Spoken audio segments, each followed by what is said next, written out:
everybody, welcome to Altered Adventures. Alright, Sarah, pulling out the claws real fast. Let's see how it is. Jeez. ABU. Go ahead. Speaking of ABU, let's talk about the ABU's mascot. Hey, Bear. We got a surprise for you. Oh boy.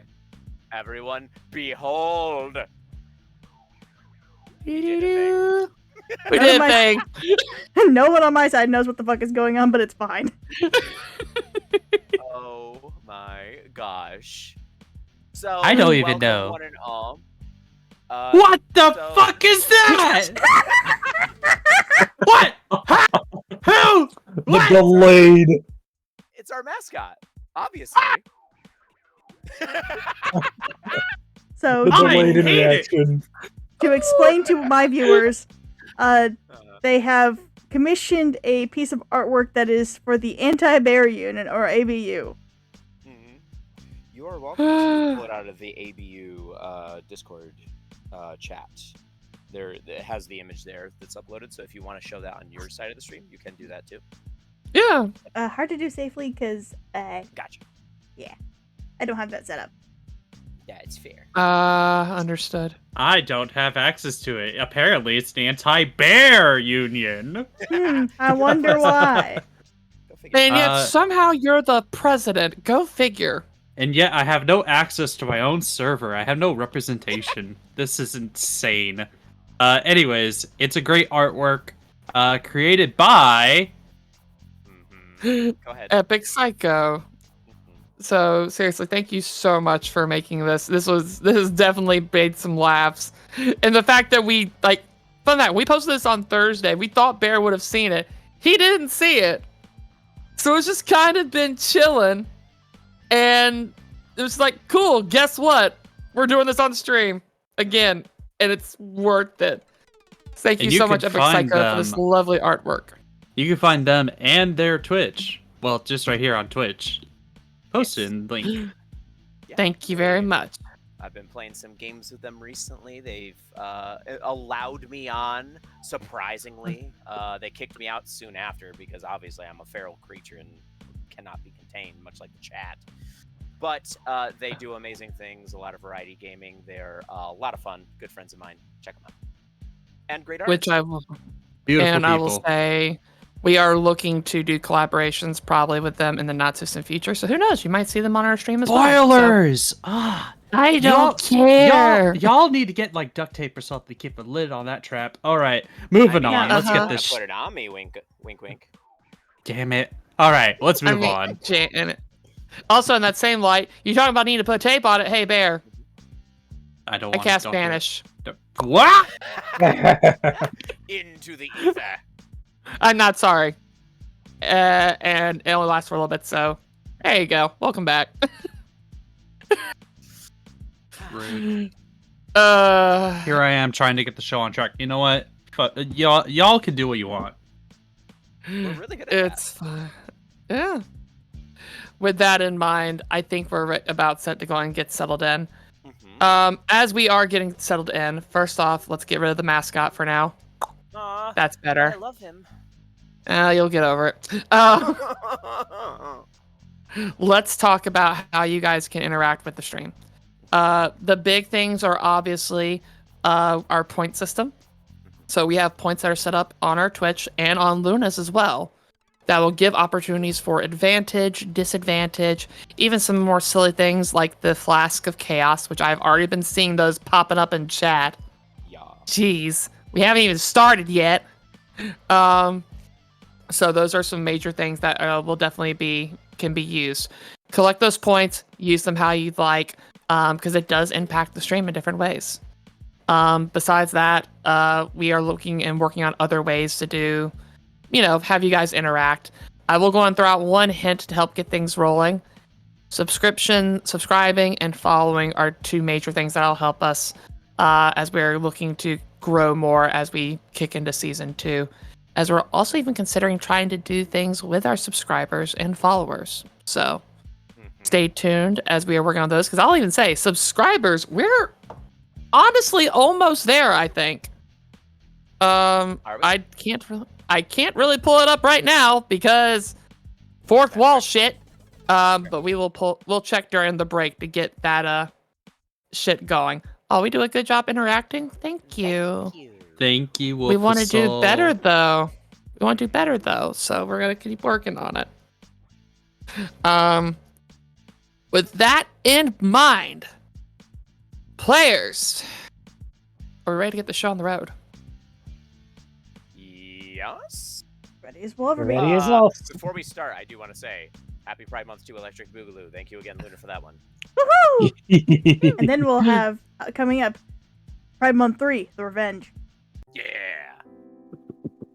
Vengeance will be ours. Wait, it has been a while. Who are we gonna do? Oh! We forgot about the squirrels. Let me explain. Okay, so squirrels, if you've been seeing in chat the things about the squirrels and the things about Squee, so in another campaign that a lot of us are in, it's a Feywild campaign. It's Wild Beyond the Witchlight. And in it, there's a cantankerous, sweet little baby boy named Squee. He didn't have a name before, but we named him Squee. And we enlisted his help and the various other squirrels to cause absolute fucking chaos for a distraction. He led the masses in attacking one of either, I can't remember if it was Mr. Witch or Mr. Light. I always get them confused. Yes. Yes, one of them. So we attacked them, swarmed them with squirrels, and Squee led the charge. Popcorn was involved, thievery, lots of other things. It was a mess. Anyway, we have a legion of squirrels, and Squee is kind of their ringleader. He's like the penultimate squirrel. And thus, that is the legend of Squee and said squirrels. All right, we put this off long enough. It's time.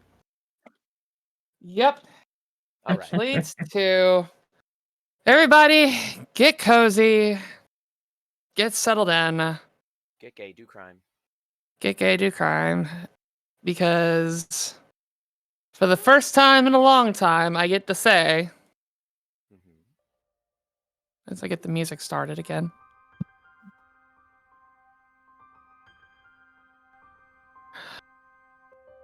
When we started the journey of Altars and Adventures, it was simply a task to collect keys. Artifacts of power that stumbled into their world. With an equal task hired by somebody named the Tender. As they went about the adventure, though, they learned more and more how these keys were connected to their lives. For our tiefling sisters, it was at a casino they used to work at. For our lovely Kilara, it was with their home and their father. For our pixie, Key, it was in the Feywild, and in the Forbidden section where people were exiled. And for Silas, it was in a whole another plane known as Nocturna that was slowly falling apart. And more things were learned as well. Like about the Deck of Many Things. And like the fact that all of our players here, all of the characters, were technically embodiments of the Deck of Many Things. And how there are people behind the scenes that pull the strings and decide the fate of worlds at the drop of a hat. And we start season 2 with a few questions in mind. 1. If we're going to make a better council, who is going to fill that council? And 2. What about Lexa, the sister of the tieflings, who died at the hands of a card maker?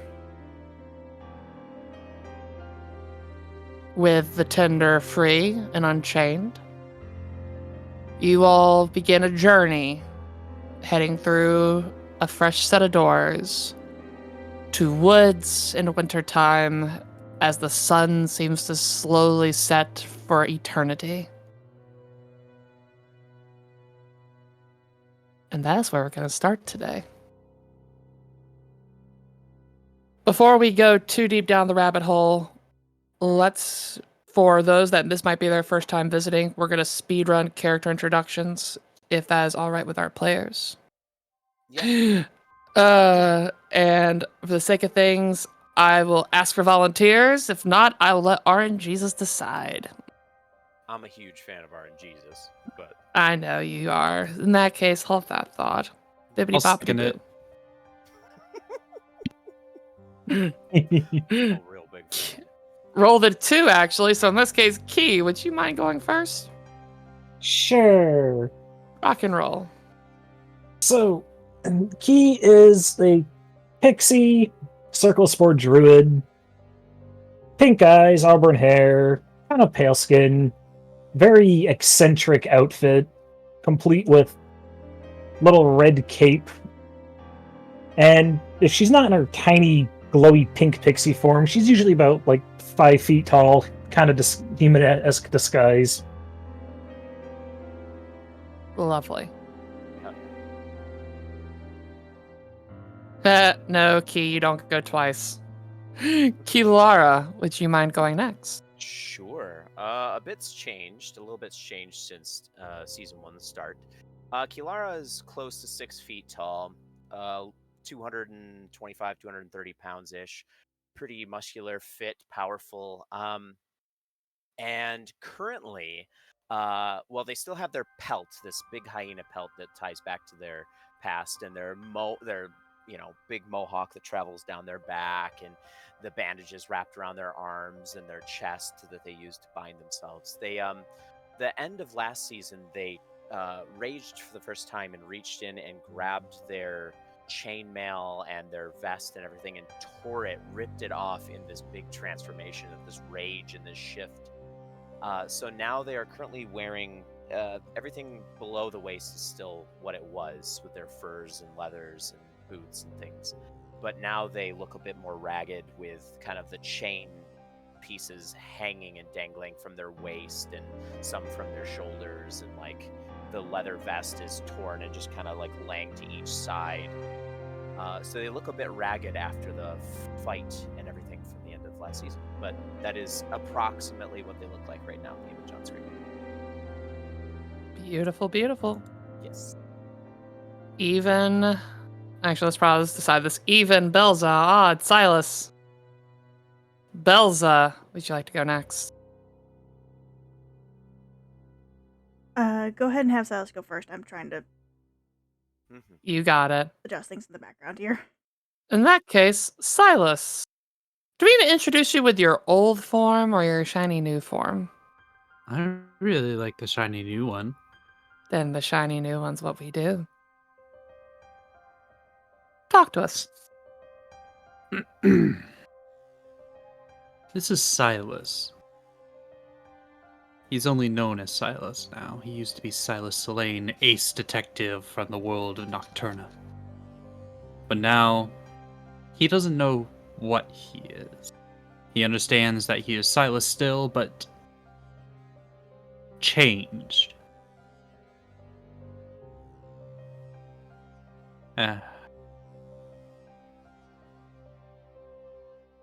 Things are different. Very. Skills. And the last person we'll clarify for right now, we'll introduce the other character in a bit, is the Tender, aka Aiko. She is the person that hired everybody at the beginning to collect these keys. And in recent times was learned that she was a part of this council, known as the Council of 66. An organization that are all creators of cards in the deck of many things. She is a kitsune. Fox ears. Honestly, a weird anomaly where you see there's actually 10 tails. I mean, she's lived past her lifespan. But it is what it is. And as was kind of hinted at a moment ago, we are starting this pretty much immediately after the end of season 1. You guys return to the tavern with the body of Lexa.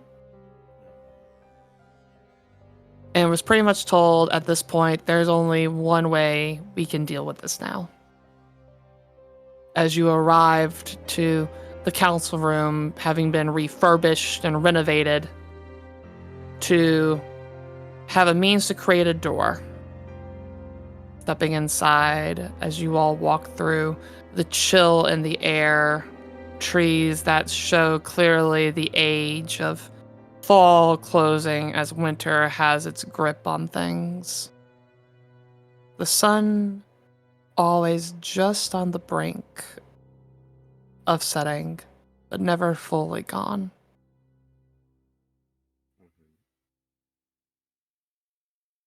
And in a rare phenomenon for the first time in this campaign, Aika's actually with you. As in fact, she's probably in front, fingers lit up with purple flames on the fingertips, just kind of walking through with what seems to be like a focused determination. What do y'all wish to do?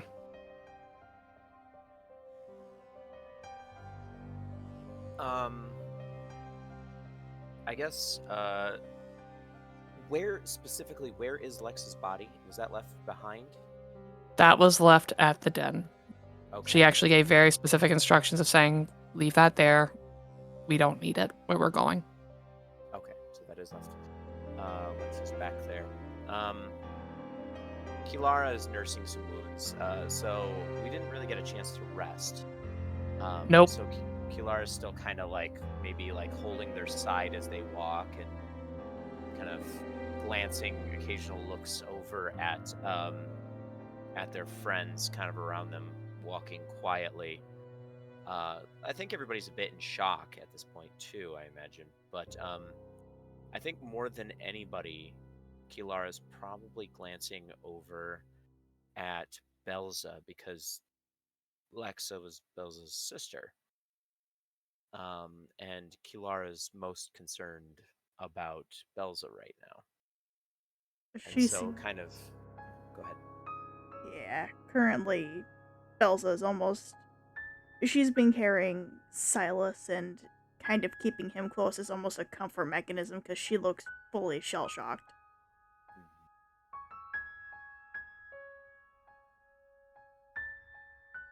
Speaking of Belza, are you prepared to give a description? Oh, that's true. Last time, Or yeah, Belza, the sister of Lexa, and recently revealed to be more fiendish than she first let on. Hi everyone, I am the Barbarian. Currently, Belza had a arm ripped off during the last chapter, so she is walking around with a wooden arm. We're gonna need to fix that. yeah. We'll get there. But yes, And just to currently, show that other form. which is going to be her primary right now because she is actually not attuned to her collar, which is a collar of disguise. She'll reattune to it on the next rest, but right now she hasn't had time. Yeah. So while we're walking, we've heard about how two of you are doing. Key, how you holding up? He'd probably be somewhat flying between Tender, the rest of them, kind of just a little bit above everyone's heads, just watching, kind of every now and then next to their heads, kind of, you good?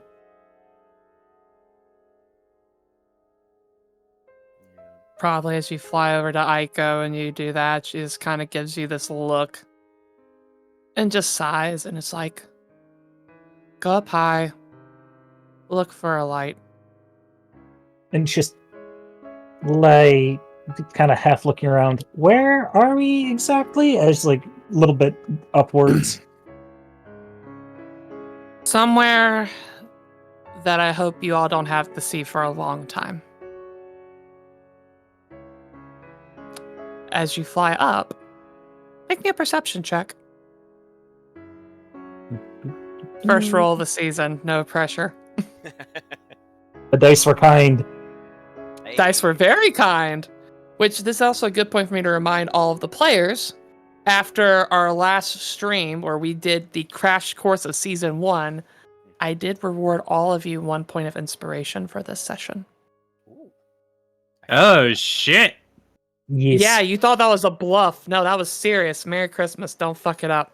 Marco. Or Chromas. Key, as you fly up We. and get a better view of the surrounding area, first thing you notice is that it kind of almost feels walled off. You can only see to a certain point, and once you do, it's just mist. But a few things catch your eye of interest. You see about a mile down the road what looks to be like a house. There's a soft glow that comes from it. You see a hillside nearby with a well.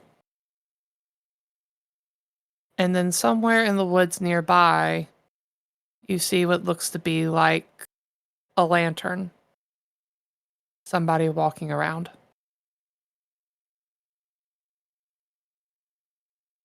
Taking it all in, flying back down, and just kind of. Someone's got a lantern walking around this direction. House is a mile up further. We going for the house or the lantern person?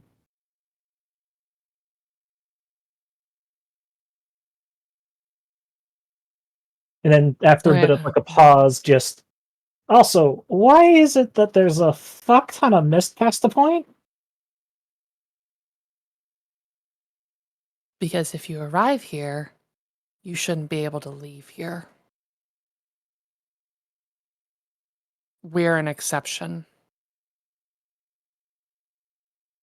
There's this blank look. It finally clicks as the location. Just at. Which version is this? Very like suddenly kind of. One that's reserved for adventurers, even a short span of time.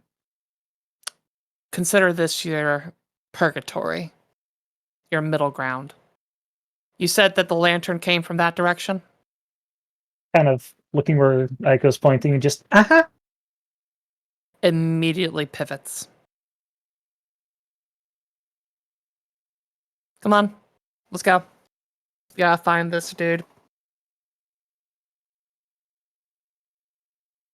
On hearing dude just, not who I thought it was. Okay.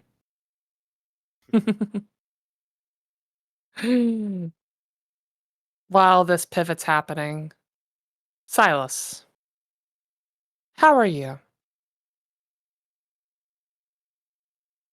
He's kind of lost. He's hanging back a little bit because he just feels responsible for what he did. You are currently a teddy bear. I am currently a teddy bear, I guess. Hold up. What You the are indeed a hell? teddy bear. How? That's so weird because it says I'm not a teddy bear. Bezos currently All right. using you as such. Unfortunately, the Did arms that of our fix very it? large barbarian. Yes, she has not put you down. Oh. I thought you were referring to my PNG. Nope. Oh, that is hilarious. Okay, that is hilarious. Okay, I was like, oh shit, is something wrong? Tech issue? No. Great, classic. No, I'm just No. being carried. You're not in Barrington form. Thank God. I'm going to. Silas is going to kind of like put me down, please. Like pushing on Belza, trying to be like, please put me down. She looks conflicted. What? You think I'm gonna run away? I'm gonna be honest. You're the only thing keeping me sane right now. Why? I lost her. I lost her. I lost her. I I lost her. I know. lost her. I lost her. I lost her. So I also put a hand on Bells' head, and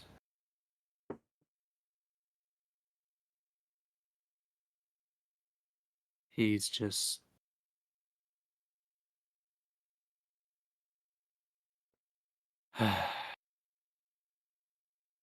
calm down. How can I? Focus. Focus on what comes forward.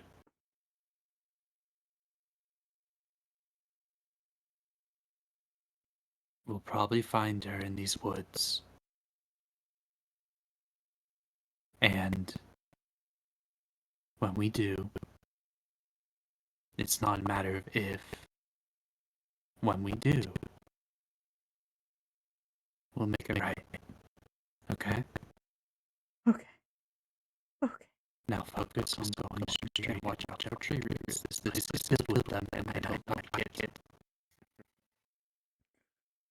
Right. Which I think is a good point to shift to. As you all are busy walking, Alexa's busy dreaming as she sees the last moments of her life in full fiendish attire, staring down this masked figure that became warped and monstrous. With the last words she heard before everything grew cold and her limbs creaked, die. And as she starts to fall, she wakes up in a gasp, sitting by a tree. As Lexa has control to kind of flux between her two forms, and most of the time is a purple-skinned tiefling. Long hair, very kind of revealing, but equally meant to be more as entertaining outfits and jewelry. In our story, she is also a succubus, having more aquatic features when she changes form.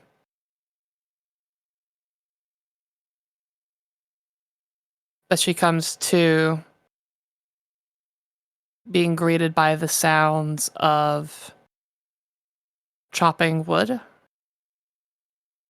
thunks into wood, which is the same sound you all hear as you get closer to that lantern glow. And Lexa chooses to follow, just from a different direction. And finally, after you guys get closer and closer, eventually, you all arrive in an opening. A chunk of trees chopped down, cut through to make logs for what looks like it's set to be for a fire, or maybe a pyre. And between the two groups lies a man. Just a man, honestly. As he looks to wear fairly casual clothes, red hair, blue eyes. As you look close, though, you'll notice that in the irises, there's a different coloration that makes it almost look like there's crucifixes etched inside. As he finishes cutting through one more tree, as it falls to the ground and stretches, arches. Just, oh god, can't I get extra help with this shit? And kind of looks between the two groups. Alright. Who's the dead one? Question. Yes. The two groups.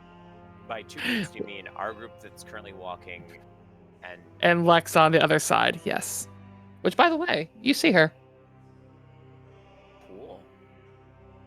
I think kind Oh. of stunned. Belza's immediate reaction, by the way. That's a good question. Belza, you thought you lost her. You left her at the tavern. I'm not dropping. She's right there. I'm not dropping Silas, but I am running towards her. Running past this man as he just kind of looks and is like, that answers that question. As what? Do you just tackle Lexa? I scoop her up into the other arm. It's like, oh, okay, got it. Hi, hey. Hey. Yeah, I know. It's okay. Silas Okay. is turning away from her in shame. I've got you both. I've got Yeah. you both. Yeah, you do. Silas will then pat Belza's head. He's not going to say anything. He doesn't feel like he's earned a right to.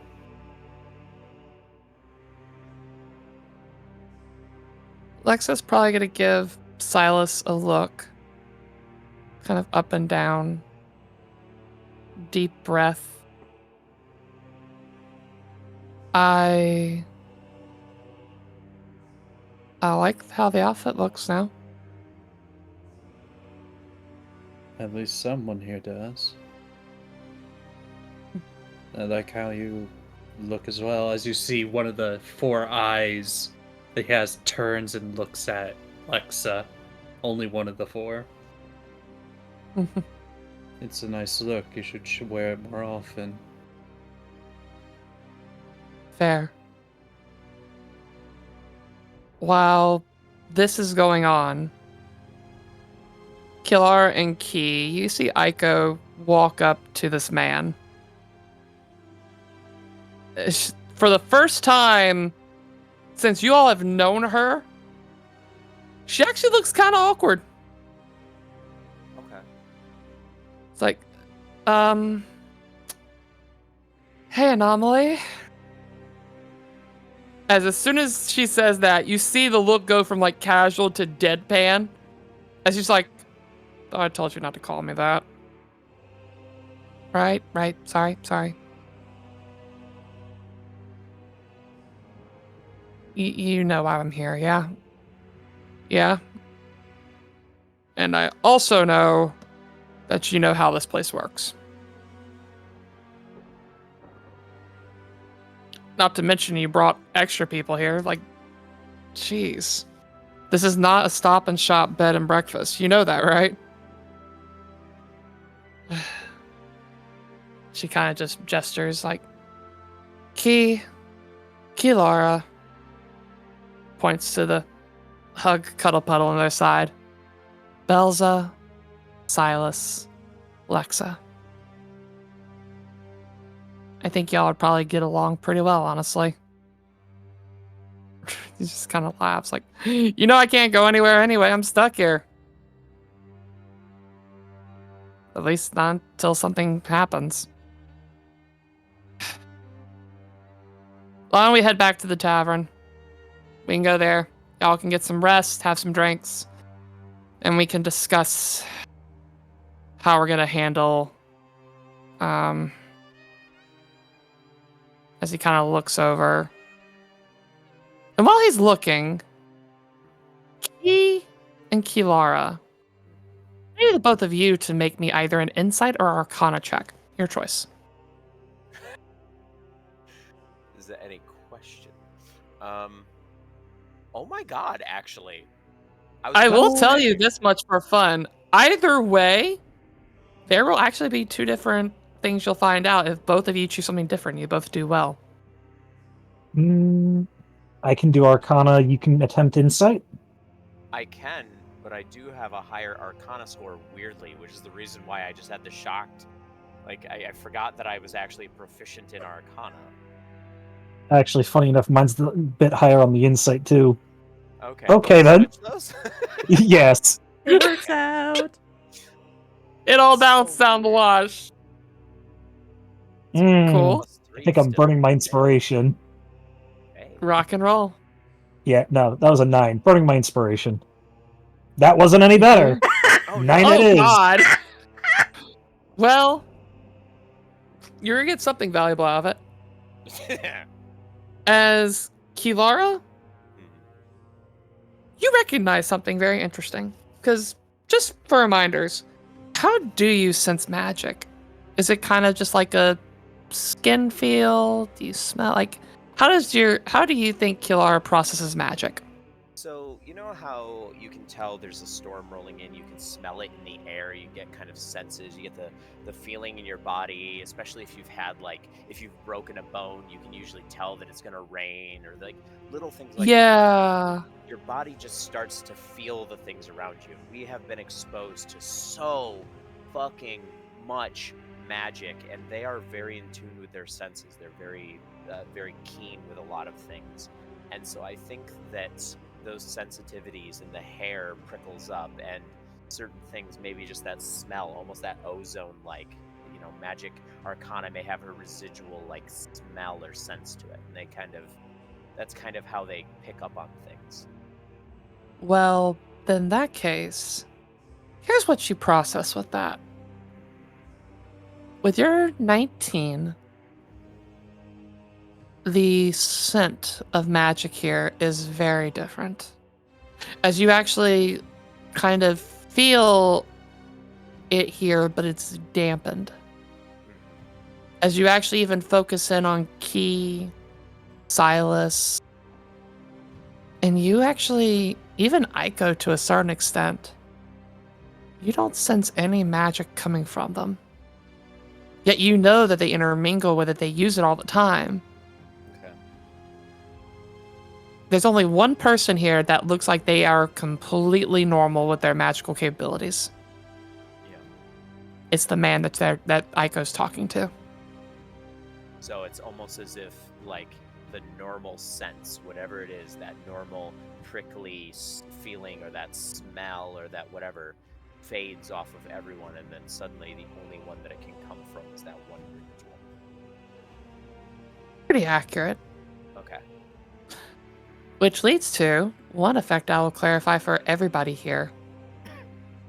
When it comes to spells, unless there is a special condition met, you only have access to cantrips. Okay, On top that's of noted. this, your magic items have limited use. Fair. The barbarian and the fighter looking at each other like, uh-huh. Is the arm working? Because the arm, I believe, was arcano-mechanical, wasn't it? It does function. Like, Okay. there's a certain level of those things that will work. Like, there's a base level, but like if you're wanting to use very potent, powerful items, you'll notice that they are slightly nerfed. Okay. I just wanted to make sure Belza wasn't walking up in here with Oh, like no. an arm. No, Limp that'd be mechanical cruel and arm. unusual punishment. Not again! Yeah. There. Which leads to, hey, Key, Mhm. Mori gave you an inspiration. If you'd like to use it, I will offer that you can use it now if you'd like. It is up to you. Hey, MJ, I'll remember that for next time. You know what? Let's see if I can, third time's the charm on the insight, because God, Third time's the charm. Can be better than a natural one. Anything is better than a natural one. Thank you! I'll take it. I was That is silently just hoping enough. for a natural 2. I would have cried. Oh, I'm sorry. I'll take it back. As your Key, as you're looking at this man, kind of getting a feel for everything, you realize that he actually, you focus on the eyes to be precise, as he's kind of focusing and processing what to say next. You can actually see the crucifix in his eye rotate ever so slowly.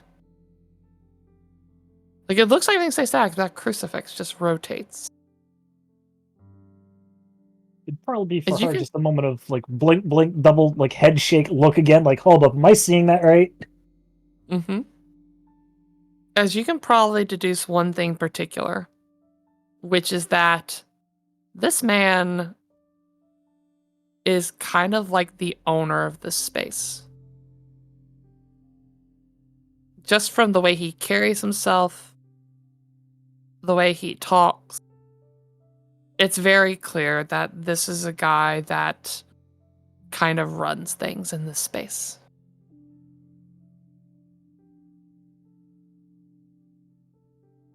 But with that, as he kind of finishes saying, let's head back to the tavern, you see him pick up a chunk of wood, and finally he just kind of looks around at all of you and is like, please tell me your arms function. With that one, he'd just be like, yes, but changes to human form. I can't really carry much still. Honestly, most of the people that come to stay here don't help at all. So, any help's nice. Just this moment of head nod, fair enough. I would, but someone won't put me down. Belza. Just hear her grumble as she kind of holds you tighter. Looks like That's I am fine. locked in her arms. You see the guy just kind of roll his eyes like, all right, you know what? For you, that's fair. We'll work with that.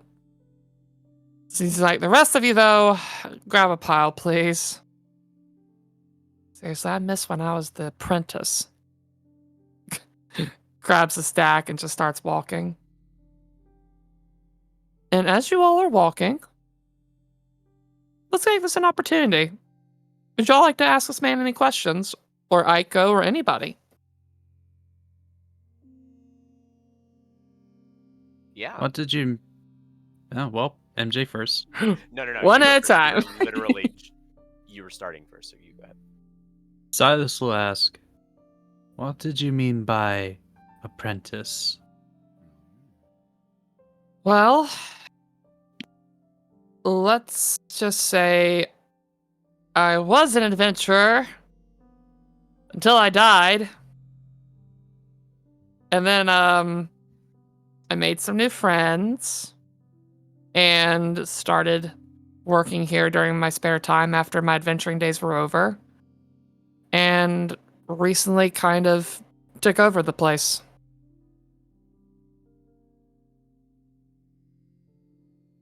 Also, the name's Goose, by the way.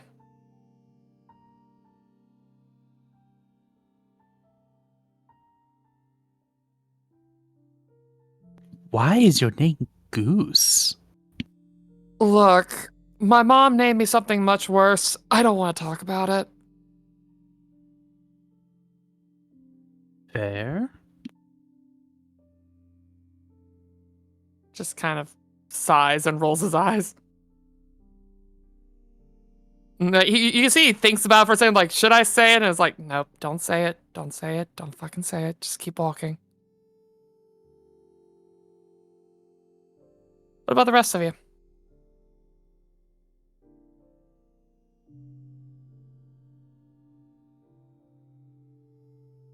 Hmm. Kilara will ask, you smell of magic. Yeah, I can't smell it on anybody else. Why is that? this place has some rules about it. One of safety, especially. So, one of the big rules being that technically no harm can come of anybody here. So, just to give an example, why not? He kind of just looks to you, Kilar, and sees like the weapons you have, and it's like, come on, just hit me once. Let's get this over with. I don't want to. Fine. We'll cover that rule later. Keeps walking. But yeah, we set limits here so that people can't get extra violent. No offense, but when people die, sometimes they go straight to anger, if you know what I mean. Fair. I'll have to admit I'm feeling a bit emotionally exposed at the moment. Obvious reasons. I glance over at Lexa and then quickly glance back. Kilar, roll me a quick insight. A quick insight. Sure. Wow. It's a 5. You just kind of do that quick look over. It just kind of, she seems fine. Yeah. Like, obviously, Belza's tore up, Mm-hmm. but Lexa just kind of keeps this calm expression on her face. Okay.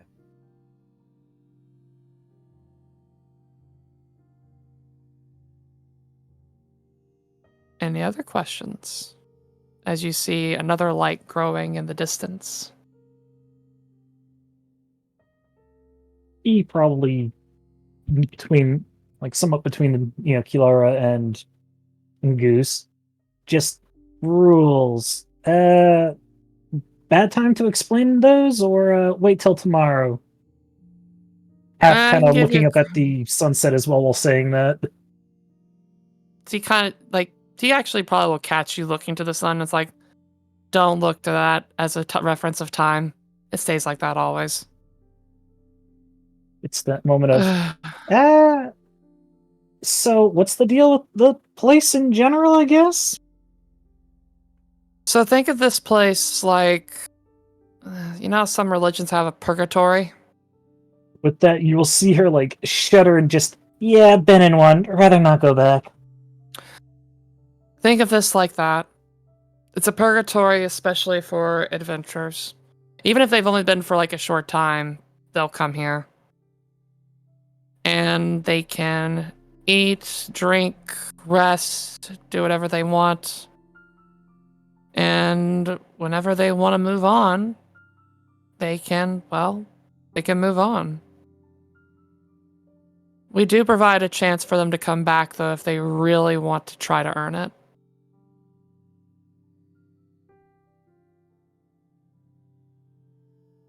He's just nodding. So, has anyone ever popped in, popped out? Kind of looks at you a little confused, like, what do you mean? Popped in, popped out. Just And she's just like, tell. how to put it? Like, they technically died, and then someone brought them back before anything could happen? Or a bit of a delay on Yeah, that? there's sometimes a little bit of a delay, but it depends on the severity and such.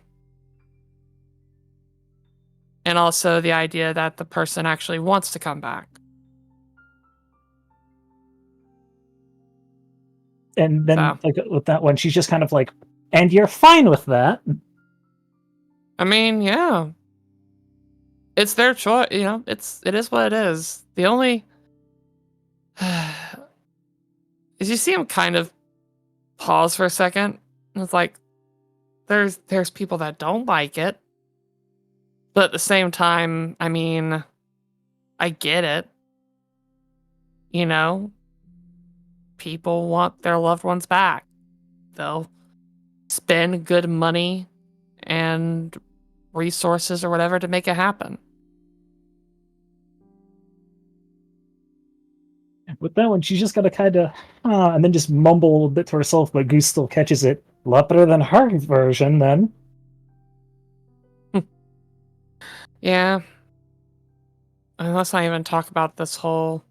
As you see him kind of look over to Aiko, it's like, let's not even talk about the idea of immortality. There's people that really hate that shit.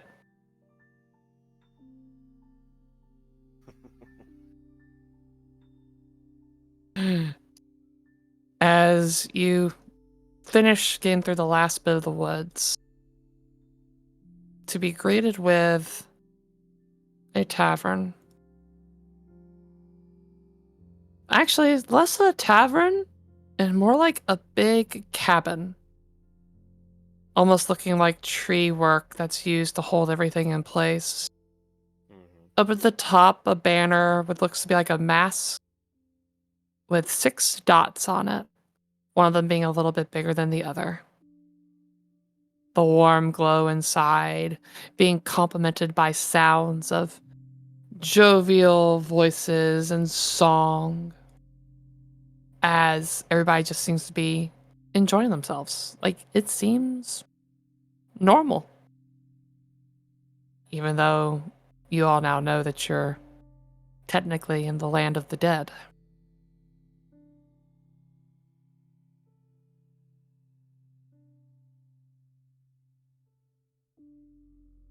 But with that, you'll see Goose walk over and you see a log pile as he just dumps, everything over there. And sits on the steps. And looks to Alexa as you all come over and is like, all right.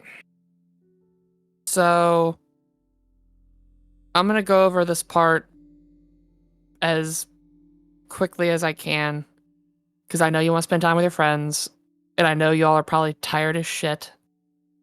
But here's the gist of it. If you want to go back, you can play me in a game. If you win, you go back. If you lose, look, you can stay here as long as you want, but eventually you're going to have to move on.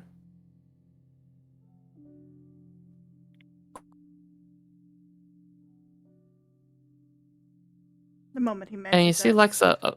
Go ahead, Belza. The moment he mentions that and he looks at Lexa, both of Silas and Lexa will hear a low growl coming from Belza.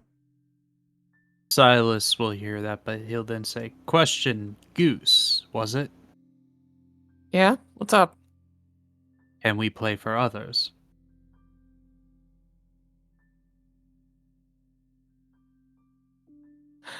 No.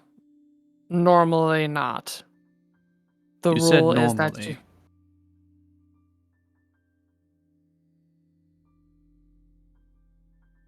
And he kind of just gives a sigh and it's like...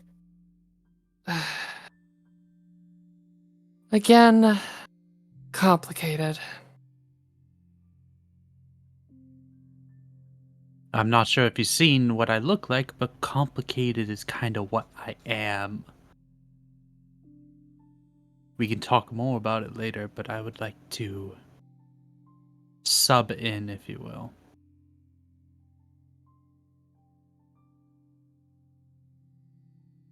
And I'll say, you see Goose looking over to Lexa, looks back to you. It just kind of gives a sigh and is like, I don't even need to ask her this, but I think the answer's a no.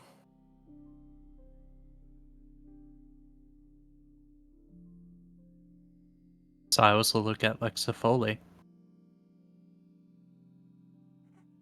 Do you And trust me? She just gives you this look. And this calm smile is still there, but you can see kind of how the eye twitches slightly. As she just breathes deep and is like, it's not that I don't trust you. But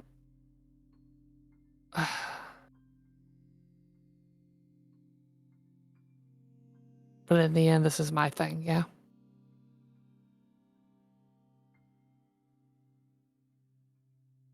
He does not look happy at that answer. It's gonna be fine.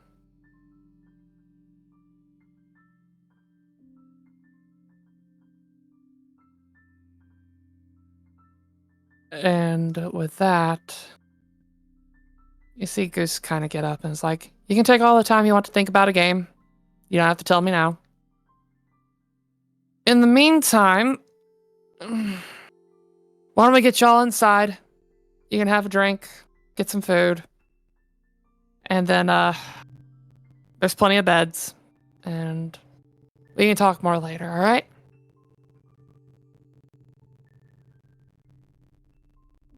Make yourself at home, and as soon as you see him reach for the door, you hear the sounds of glass breaking and a woman in panic, and you just see him sighs like, pardon the ruckus. They've been, people have been we've been a little overcrowded lately. As we move over. And give me 1 second, because I think this is a fitting moment for a little bit of a music change for what I had planned for this first bit. Boop ba doop ba doop boop boop ba doop. Boop ba doop boop boop ba doop. Boop ba doop boop boop boop ba doop. I'm editing shit at the last moment, cause that's part of the course. Bop bop. Bop, bop.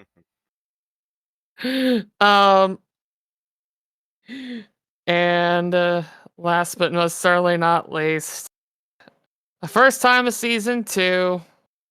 Where is it?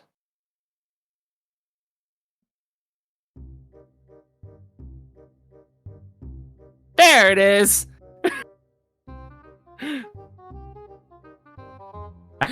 As you guys open up the door I love it. to Death's Door Tavern to see Goose looking a little flabbergasted, as you see 3 people having an argument over at one table. One of them looks to be like a lady that has some features that most of you, having been enough seasoned adventurers, can tell are vampiric in nature. You see a lovely small man in a suit, as they're just arguing. It's like, it's because of you I'm here, you bitch! I mean, look, it was gonna happen either way, so, you know. And just finally she throws a bottle at him, as you see the glass shatter on his face, and he just has this shit-eating grin like everything's fucking fine. Meanwhile, this lovely lady up top, blonde hair, almost porcelain skin, she's picking up glass. She's like, can you two please stop? It's like, this has been happening now all day. Where is he? Goose, please! She just gives this sigh, and it's just like, Finmo, what are you doing? Right. Oh, it's the new death. Come here, give me a hug.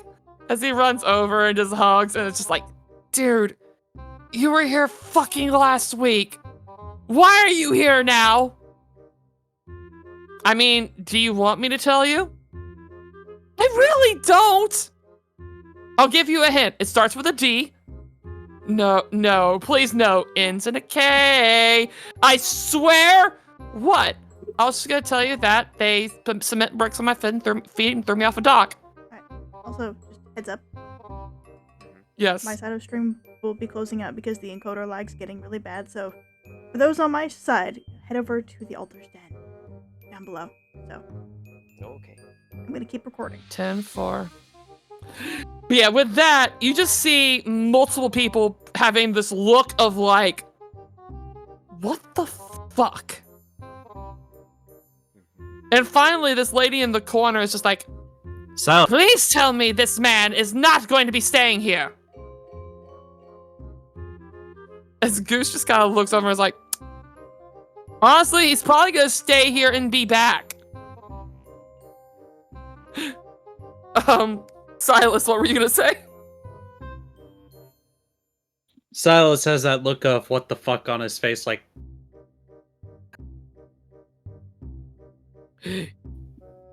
You, Goose, and everybody else in this group.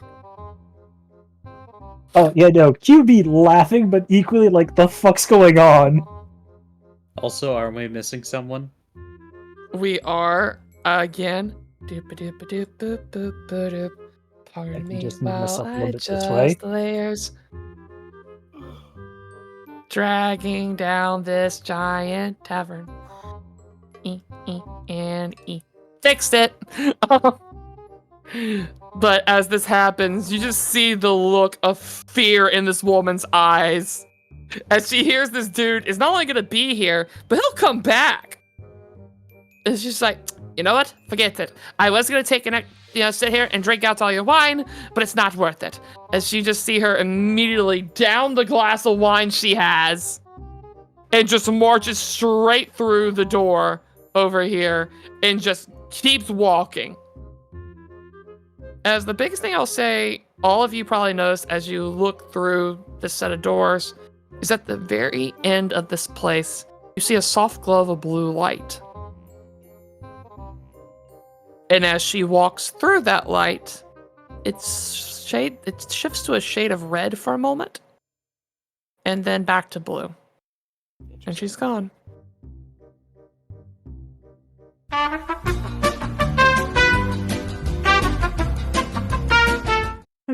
Hello, everybody. We're back, and I put out the fires. Yes, he did. He did such a good job. Welcome back, everybody, to Altar's Den. Did you have a good break? Did you get a nice drink? You know, are you pondering your mortality yet? It's a good time. Every day. Well, I'm not Every dead day. yet. Yeah. Whew, the deep shit. But yeah. For those that were wondering in chat, the internet was being a butt. NJ noticed that we were lagging, so we unplugged and replugged our internet, and we seem to be doing better now. Yay. For now, everybody, hold your breath. Sneaks over and relights the fires. Yes, Psycho, light those fires. Do it. No, bad. Bad. This is why we contain you. Do it.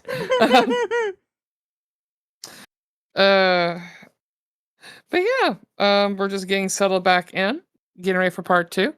For context, I'm gonna ask our team this question just because vibe check and such for how long we want to continue on for, because we can honestly go for a good bit. You How make that much sound like it's longer an are we- unwelcome threat. How much Psycho. longer do we want to go for this evening? Do we think we want to go for another hour and a half? Or go do we for feel an hour and a comfortable going half. longer? Yeah, I'm good for however long we want to go. I'm good for the next 3.5 hours. Okay. That lets me know what to work with. Yo, So we I got can 3.5 play. hours. Let's go. There's a new That one? lets me know what to play. Wait, there is. Oh. I am scared. I need to just. Let's see. Thank you Well- very much for the heads up. Weirdly enough, your president can't see it, so I guess the president ain't gonna see it anytime soon. Can we show it? I want to show it. It's so Oh cute. God! It has a boba? Oh, Hold you on, can I'm see on it. it. No, I cannot. I do not have Oh, access somebody said it to in the chat. Okay, somebody said it in chat. I was like, you liar. You can see it. I'm on it. Hold No, on. I literally I'm cannot. on it. Jay, I am the president, yet I have no access to the club room. Guys, I'm on we it. Yeah, are- because it's we the are anti-barrier. we are officially a Quokka channel. A Quokka, like, we're gonna, on our off days now, it's just gonna be Lord. all Quokkas. There you go. That's Oh. There's your new one. I Nope. can't. Give it a Oh, second. there we Give it go. a second. Okay. It's I can't even adorable. with y'all. They're both adorable. Yes. Quokkas aren't Look at even. the Wait, this baby. is technically. Oh god damn it! I've almost run myself into a loop thinking our mascot should have been a bear, but no, this is the anti-bear union. Yeah. So having Why a would bear it be a would have bear? just been dumb. All right, whatever. The Oh president. God. President gives it a meh out of meh. Moving on, let's play some D&D. We need to name all of our Quokkas, by the way. If you are in the Discord, or if you're not yet, there is a link to the Discord somewhere in the chat forever ago. That it's right Anyway. there. Oh, perfect. Oh my Oh, god, God. psycho! Join the Discord. Hop in. Take Oh. the thing, the roll. It's a reaction roll, and you can join the anti-bear union. And when you do, when you join the Anti-Bear Union, you can see the Anti-Bear Union chat. You God can damn see it. our beautiful quokkas. You can talk about why we are anti-bear and our weekly meetings or bi-weekly meetings. What are they? I don't remember. You can get a pamphlet. You can get an Anti-Bear Union members only jacket. There's lots of benefits here, guys. It's great. Yeah. Anyways, but even then, we appreciate your support for following, subscribing, and or just watching us in general. We deeply appreciate it, everyone. Thank you. And From both indeed, of us. indeed we do. Also, I love you guys, but also, god damn the shit. It's so good. Funny. Makes me so happy. Yes, we love your quokka. Thank you, dear. It's adorable. For me personally, I love the Koaka arts, but as your president to keep up the act, absolutely vehemently hate it. All right. Oh my That's why word. there's an anti-bear union. Whew. Hides in a My heart. wall. All right. Back to it. For those that don't know, when we last left off, before the break, you guys arrived and what you figure out now is pretty much a adventurer's death. The purgatory between where adventurers come when they die.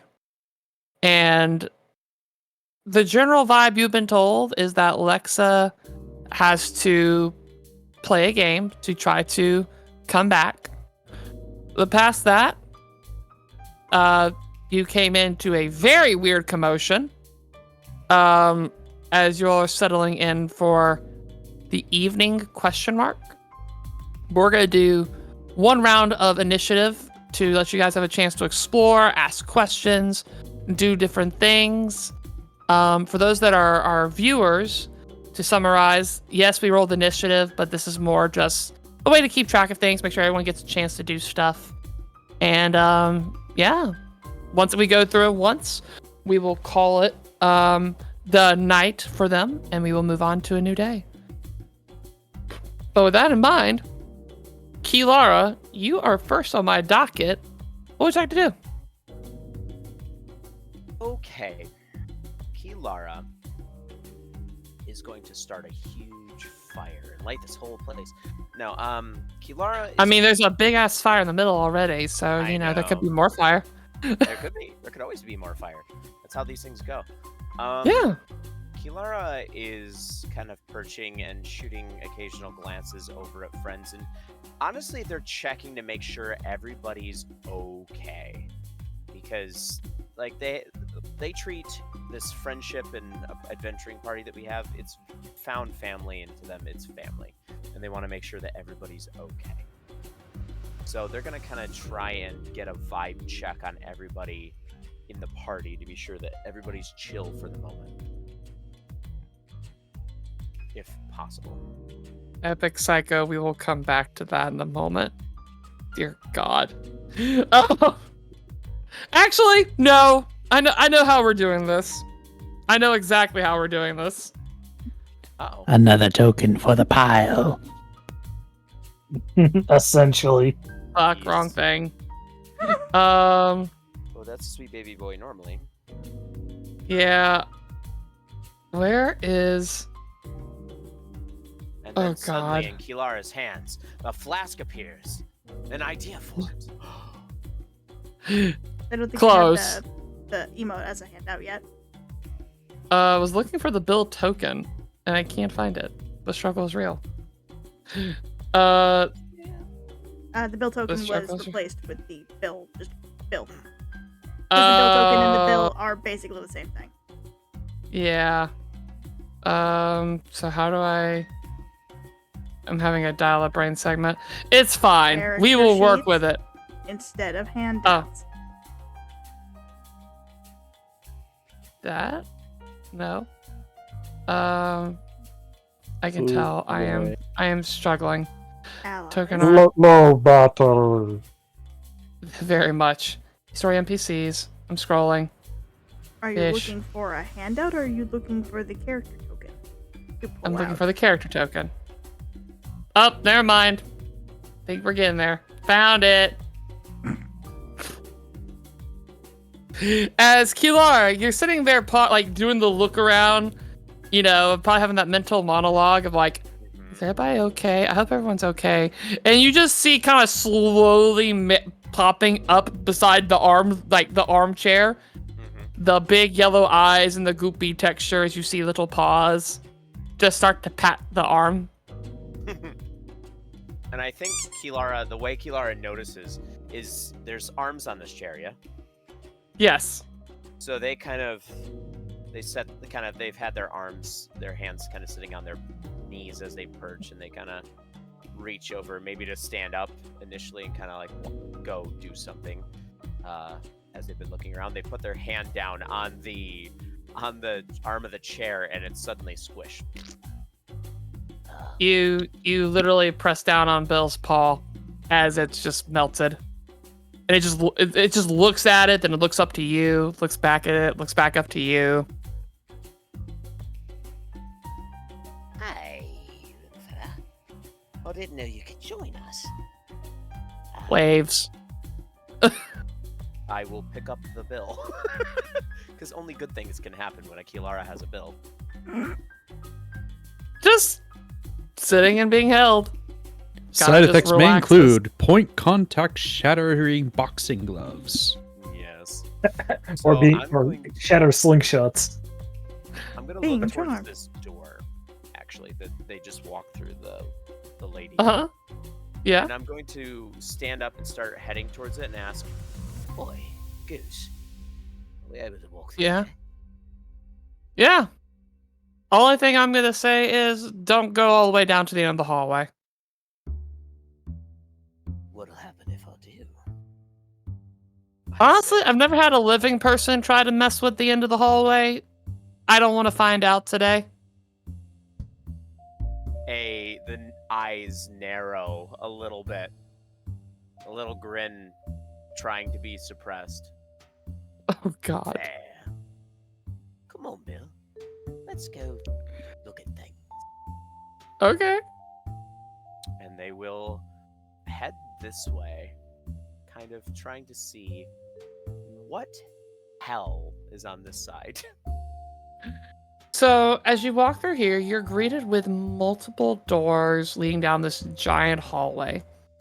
I will say, where you are right now, you hear two different discussions happening. Over on this side, you hear something very bombastic and silly. On this side, it sounds more reserved and subtle.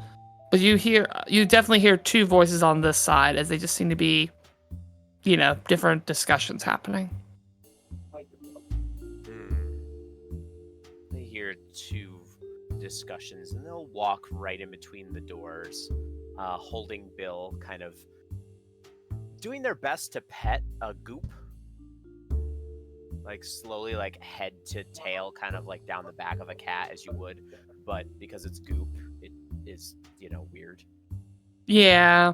Yeah. It's one of those things where you're not sure if it's working well. Every once in a while you'll slip through and you swear you feel your fingers vibrate, and it's like, I guess it's fine. What do you think, Bill? You want to go through one of these doors, or... And then a little twinkle in my eyes, I look down at the end of the hallway. Alright, hold on. Fuck. Of course, I should have known better. So, you kind of ask this, and you see Bill kind of look between the doors, look up ahead, and next thing you know, Bill just melts through your arms.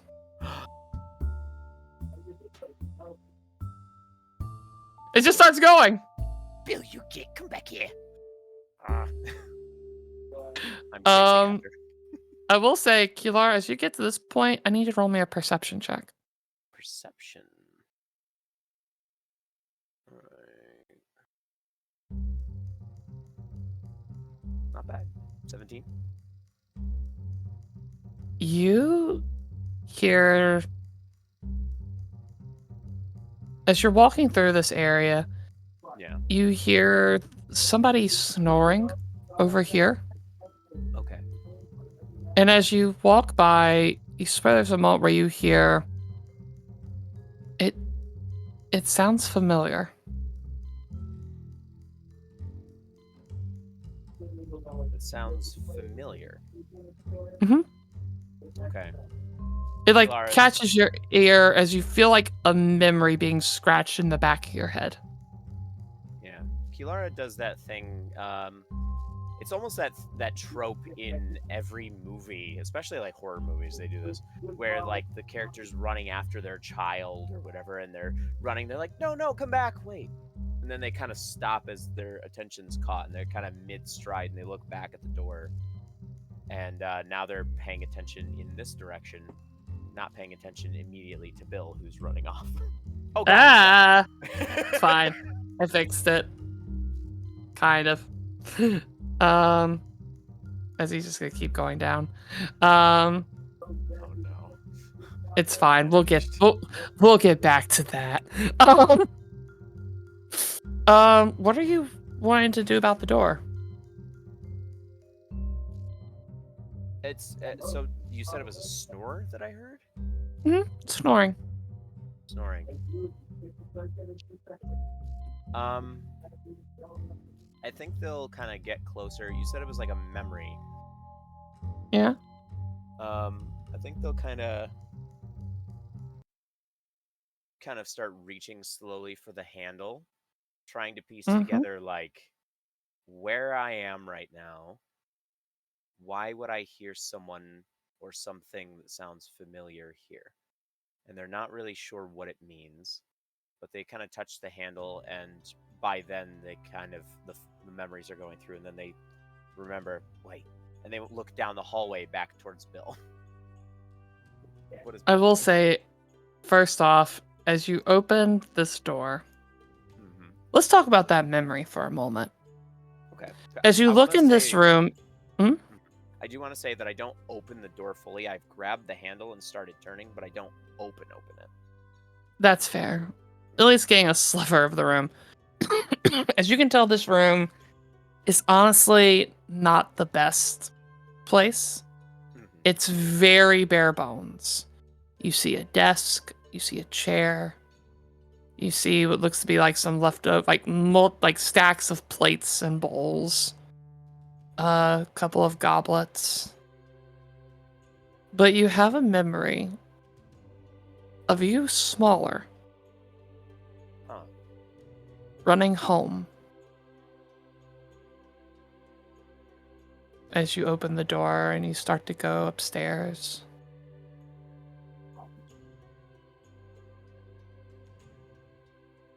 As you look, though, on the other side of the door, you see Bill, kind of, this little goopy ball, kind of go a little further ways down. In fact, I'm going to focus ping down here. And there's a moment where they get very close to that edge. As you see a paw start to slowly reach out. And then suddenly there's another sound happening as this runs. And you just hear, "Can you keep it down? Some of us are trying to sleep!" Immediately goes to this door. Okay. And immediately, kind of, you just see what looks to be like it inflates to like double, triple its size. And then the next thing you know, everybody at the front of the tavern hears an explosion. Oh no. Wait, so let me get this straight. Kilara and Bill walk off like through a doorway. Moments later, boom. Pretty much. Awesome. Hell yes, on brand. Silas just puts his head, grabs his tent. Yeah. Uh-oh. Uh-oh. Silas, you're struggling again with your audio. Stop tapping. Stop tapping. Stop tapping. We're missing out on really great detail here. Yep, I can hear you now. Stop tapping. It hasn't even been a minute, and Silas has his 5 fingertips on his left hand on his forehead. He's like, it hasn't even been a minute. It hasn't even been a minute. He's not What? gonna bother getting up. Not The now. last thing is Kilara gets jerked out of the memory and sees like, okay, Bill didn't go through the door. All right, and then boom, fuck. Lets go of the door and runs off in the direction to check on Bill. And I think that's where I'll end my turn, is I just run down to it. That's fair. Mhm. Which actually, in a fitting manner, leads to the two DMPC moments for plot purposes. Ooh. As Lexa, hearing the explosion, and kind of process like, wait, please, do I not? Where's the bag? Wait, the bag's at the what the fuck is happening? So fucking weird. I guess I'm gonna go find out what the fuck's happening with everybody else. Jesus fucking Christ. So I'm just walking down. I'm going to trail after her just like a lost puppy. Only good to do some stuff that maybe. It's fine. You don't have to come, I promise. I'll probably 9. Come with anyway. Alright, fine. As we catch up, Lexa sees Kilar, is like, then sees the goop ball, is just like, how are they here? Seriously, does anyone know how this thing's here? I don't Mhm. know, they just appeared next to me and now they've started blowing things up or something. What's going on, Bill? Points. I turn around As- and quickly get defensive, by the way. Kilara goes, It wasn't me this time. I didn't blow anything up. I promise.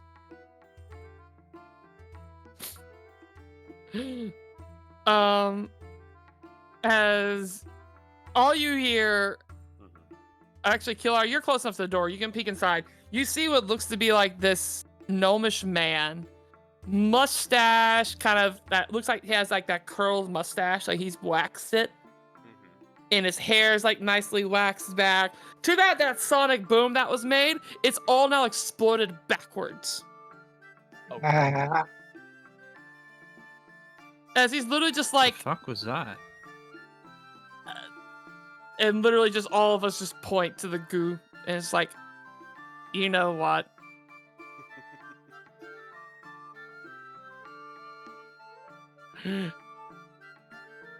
Meanwhile, this man kind of walks out and is like, why is this happening? And just literally looks up and sees all of you, and the skin goes just pale as a sheet. They come out from behind Lexa. Hey sis! Look who it is! Immediately, like, Oh, it's that slowly just fucker. starts walking inside, slams the door. Is there even a door left? That's actually a good question. Let's find out. Yeah. Kilara Probably points not. at the door, by Shatter. the way. No, Shatter there deals is no double door. damage to inanimate structures. Yeah, There is Kilara no door. points to what would be a door and just kind of pointing through the door, looks back at Belza. Isn't that little fuck? Yep! Yeah. What the hell? Why? What the? Toggle pocket, you I mean, to be fair, motherfucker. last time we saw him, he did presumably die on the floor of the toy store, was it? Yes. Oh, Shrimpy! I pick up I- Bill. Hey, Belza, Imme- he's fair game. Have fun. I'm going back to the lobby. Kind of looking for Immediately gets in the bathtub and is like, nope, not doing this today. Nope. I'm just gonna slowly peek around the corner like a fucking horror villain. Mhm. Alexa! You wanna have some fun? You have no idea what I want to do to this man. You You want to forgive me and be nice, right?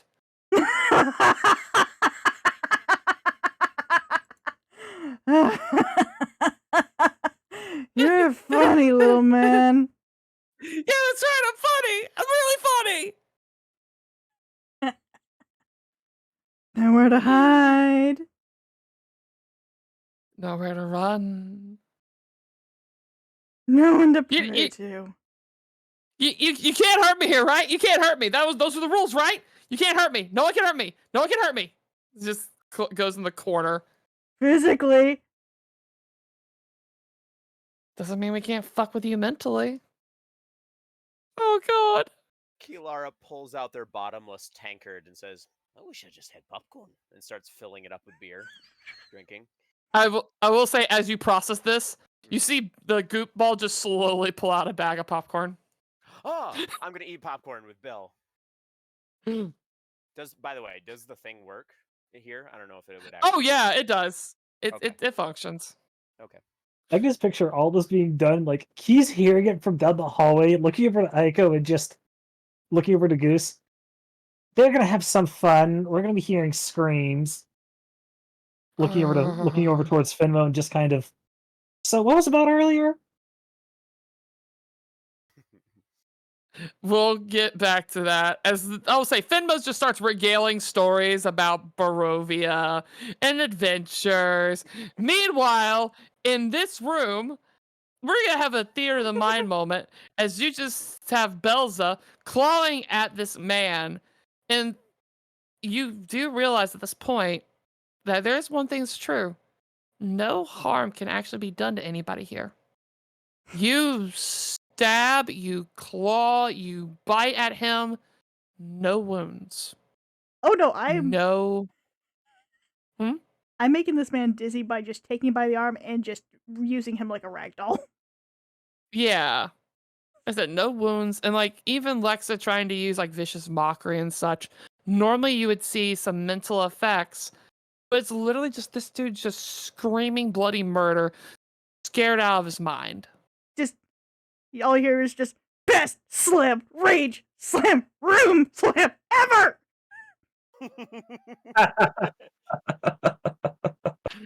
All the while, Kilar and Bill are just in the back, just having a drink, eating popcorn. It's fucking great. I'll be right back. And this will go on for as this goes on for a while. And finally, if anything, Lex is gonna at least take a step back and it's just like, you know what? Worth it. After everything that's fucking happened, it's gonna let go some stress. Oh, that reminds me, one more thing. Toggle pocket. Yeah? Kicks him in the dick. I'm gonna go have a drink. And she just heads out.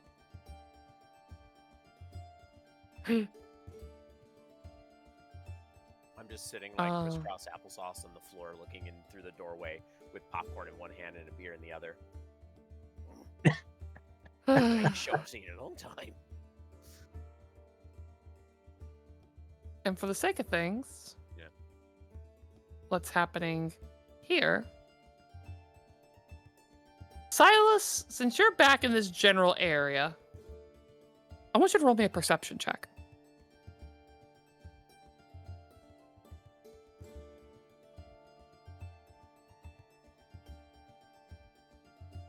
That is the question, though, of are you muted?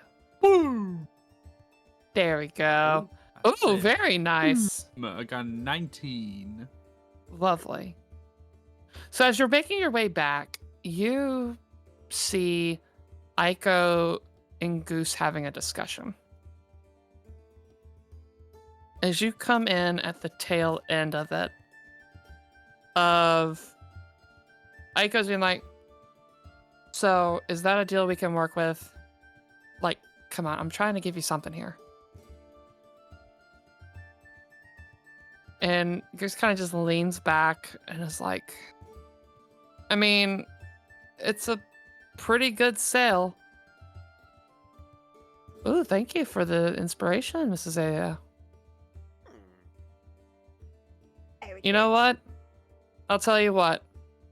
It's a deal. How about... Let me see here. We have... Toggle Pocket. The lady. Oracle. Another weird dude. If you can at least take care of 4 people, then we'll claim that a victory. We'll give you, what, 3 days? 3 days sounds fair. And you come back to see them shaking on it. And as that wraps up, Goose kind of heads to the bar, grabs a drink, and is going to head to a bedroom.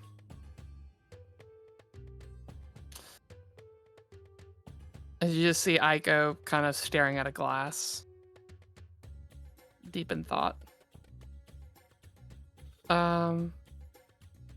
With that, Silas, what do you wish to do?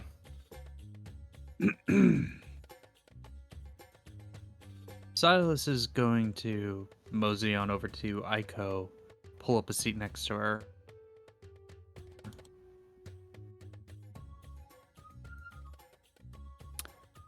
How's it going, Sunshine?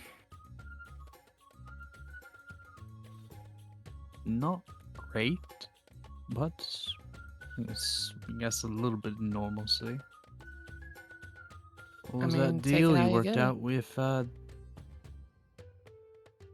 Dude wasn't done talking. Anyways. Oh, excuse me. There's the sassy tender that I know. What were you What's the asking? deal? What's the deal with that you made with Goosey there? You know what? I'm gonna use that next time I see him. I like that. You're welcome, and also I'm sorry Sorry for what? for what I did. For when I snuck off and took the key. Yeah. I mean, it was kind of shit. But also, I hired you. So, you know, it happens. Anyway, let's just say I got you a job. There's apparently Ooh. 4 people here who have overstayed their welcome. So, deal's pretty simple. Get them to schedule a game and or move on. And our reward is that Lexa gets a win. And she gets to go. 3 days? Starting now or tomorrow? Fuck, I didn't clarify that. You might have done that. Let's plan for 2. Let's plan for 2, and if we're lucky enough to get a 3rd, then we get a 3rd. Then let's find out. Who is he specifying? Well, that's where we get to the fun part. Go on. You know those missions I sent you on? Yeah? Apparently they ended up here. I could have guessed from the fact that Toggle Pocket was here. Yeah. Apparently others are here too. So They're just moseying around the tavern, I'm guessing. mosing, resting, overthinking shit. I don't know. It varies from person to person. Goose has been complaining about Toggle Pocket to no fucking end. Others are just, you know, but there's so many people coming in now this place. You know, it's filling up rooms, making it so that, you know, some people have to move on faster than they should.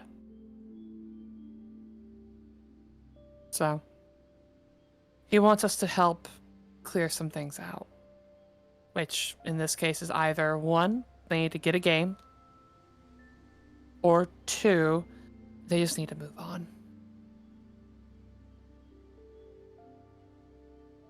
And as that's mentioned, you'll hear the lady in white kind of chime up like, also, I can schedule the games for whoever they are. My name's Priscilla, by the way. Would Nice to meet you. Would you like something to drink?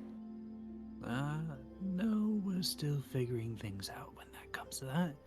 I Oh. have an idea of what to do for Goose's biggest headache. I'll be right back. Oh, okay. Silas will then move and start moving towards Toggle Pocket's room. Probably Lexa, like, on the way out, sees you going and just turns like, what are you doing? Don't worry about it. You know what? No. He'll turn around and face Lexa. No more secrets. I'm gonna get you out of here. There's an opportunity to get you out for a quote-unquote free win, and we have 2 days to do it. So, I'm gonna seize the initiative and take care of it. Okay, first off, you know as well as I do, nothing's ever for free. What's the terms? Get 4 people to move on or take a game with Priscilla at the front, the lady in white. And Hey. I'm going to... Yeah, easy. I'm gonna go talk to one of them, who's been the biggest headache so far, and hopefully we'll get one done now. You two? Shitbag. Who are you going to... Please tell me you're going to see Toggle Pocket. Well, he's been the biggest headache. You nailed that guess right on the head. Congratulations, you win a lovely drink on me at the bar. You two have fun. You did the ground. Do you want us to stand He'll there and then spook move him? out. No. No, I got this. Call us if you need us. Looks immediately to Belza. We're staying close behind, aren't we? Oh, yeah. Let's go. Immediately just gonna start following at a So- safe distance. Roll stealth against me then. Pass a perception of 16. Good luck. I cannot pull up Lex's character sheet right now because internet's being a struggle bus, but 17 plus, so Yo. Just shy. Lexa, You can't see it, silent but as the Silas wind. is... Lex is gone, but Silas hears Belza, and he rolls his eyes. You can't see it, but he's got a slight smile. He's like, yeah, right on cue. And, question for you, DM. yes. I have a fun little evocation that basically turns disguise self into a cantrip. Does that work here? Okay. I'll allow it. Oh, goody! I get to play with this. All right. I will And the say two though, of you- before you do that, I need you to roll me a perception check. Okay. I am. Here we go.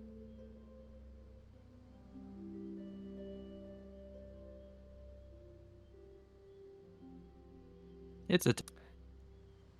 You just hear the ambiance of people around. You hear the snoring from this room. You hear some humming coming from this room, as it sounds like someone's working on something at a desk. But, you know, nothing particular. You know, nothing that immediately throws you off. Keep going. What were you gonna do? Silas takes both his hands, puts them to his face, and rubs them right through his hair, and you'll watch his form start to change back into that of his original humanoid. Okay. Cool. The boy is back. The boy is back. Because Toggle Pocket hasn't seen the monster version yet. No.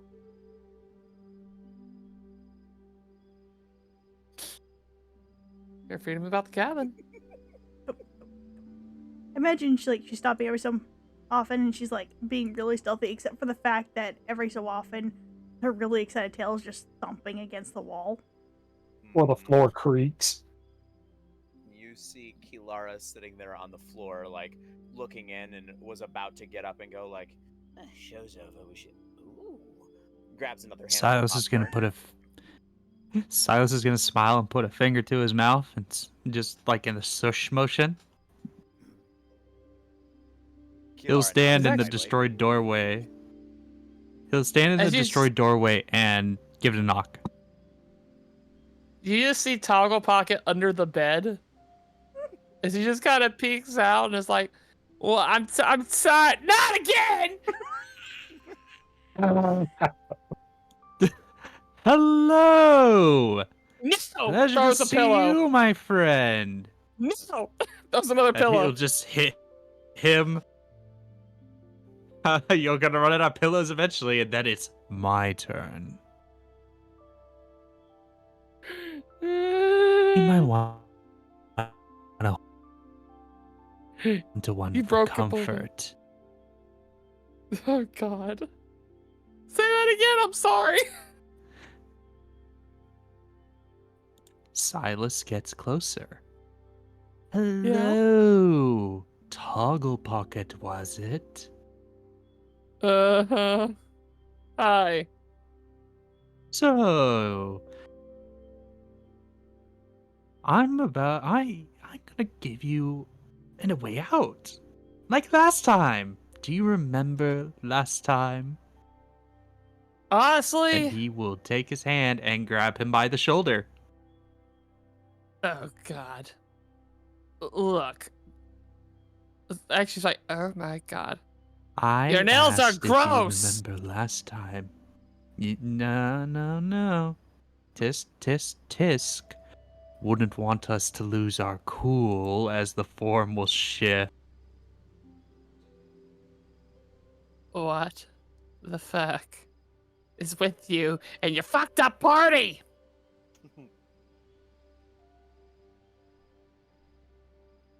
Originally,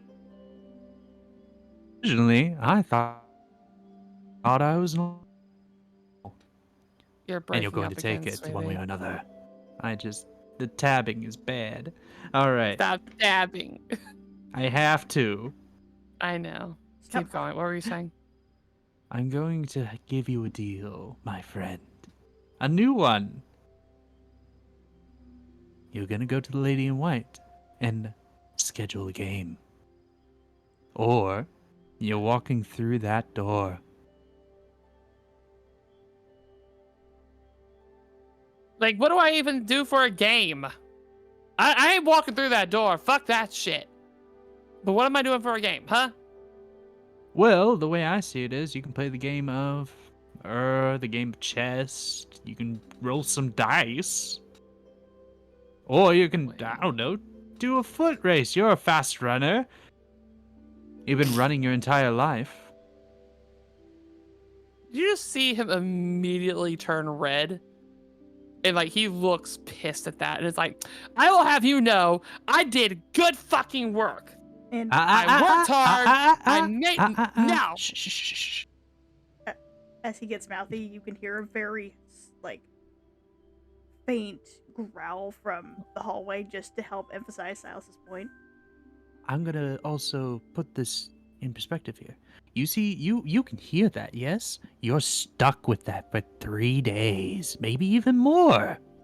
Because those two, they may not be able to hurt you physically, but they will find a way to hurt you emotionally, and they got a lot of baggage, friend. So I'm gonna make this very clear. Either I drag you to that door and throw you fucking through it. Or you go and schedule a game. Or you stay here and deal with them. And I know you're clear of mind this time, so pick one of 3. You know what? Fuck you. Fuck your stupid party. Fuck those bitches. Fine. And literally just walks over to the table. He grabs a deck of cards and he starts walking.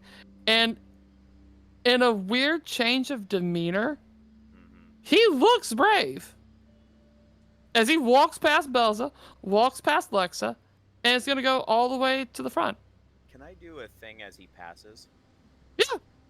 As he passes, because I'm really good at throwing stuff, I want to take popcorn, and as he's going, fuck you, fuck them, fuck, and just pop a piece of popcorn into his mouth to interrupt him, and with like a cute little like wink and tongue sticking out, like.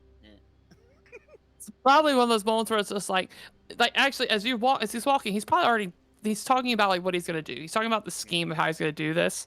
Yeah. And you've roll me an attack roll using your boomerang, just for funsies. Oh boy. Okay. Ooh. It's only an 11. Unless I want. This dude's a normal man, pretty much. So as he's talking, he's like, you go, and finally it's just you miss the mouth, but you kind of flick him on the nose, like stop it. As actually, probably while that happens, the goop ball kind of takes the popcorn back from you, and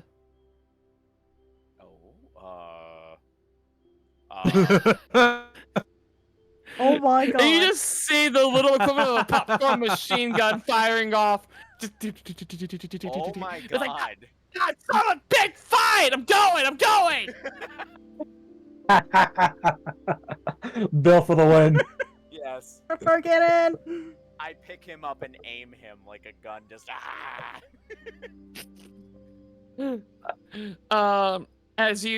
As Silas, you see Taco Pocket come up to the bar, and you actually see Priscilla, like, she seemed very chill with Aiko.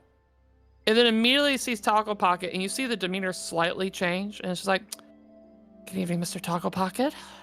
Are you here to schedule a game, or do I need to offer you a drink? Silas is smiling behind him and puts his hands on his shoulders, his fingers elongated and gnarly curl around his shoulders. Mr. Toggle Pocket is here for a game. As he will say this, he gets closer to his ear. Isn't that right?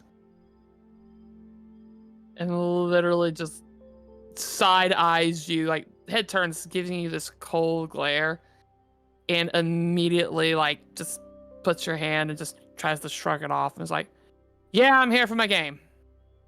Silas will let go at that. And then stand up straight. And there we go. And down. How many ever more to go? I bid thee adieu. And I'll say, as you're getting ready to go, you hear Taco Pocket offering for a game of 3 Dragon Ante, clarifying that he wants the game as soon as possible.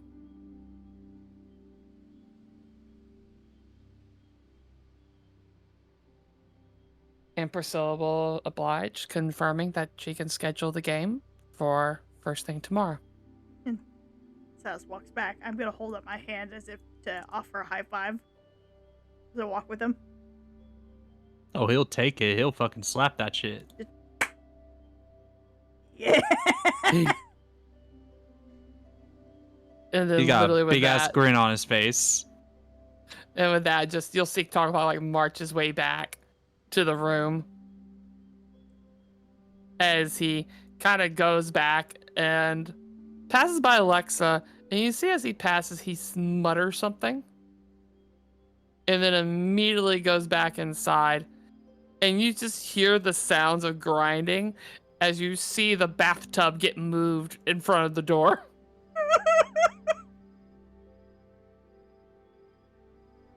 Gotta block it out of his privacy somehow. As he's gonna lay down and just with a humph try to go to sleep. Just return to the others in the north part of the hall. As I'd assume it's Keith's turn.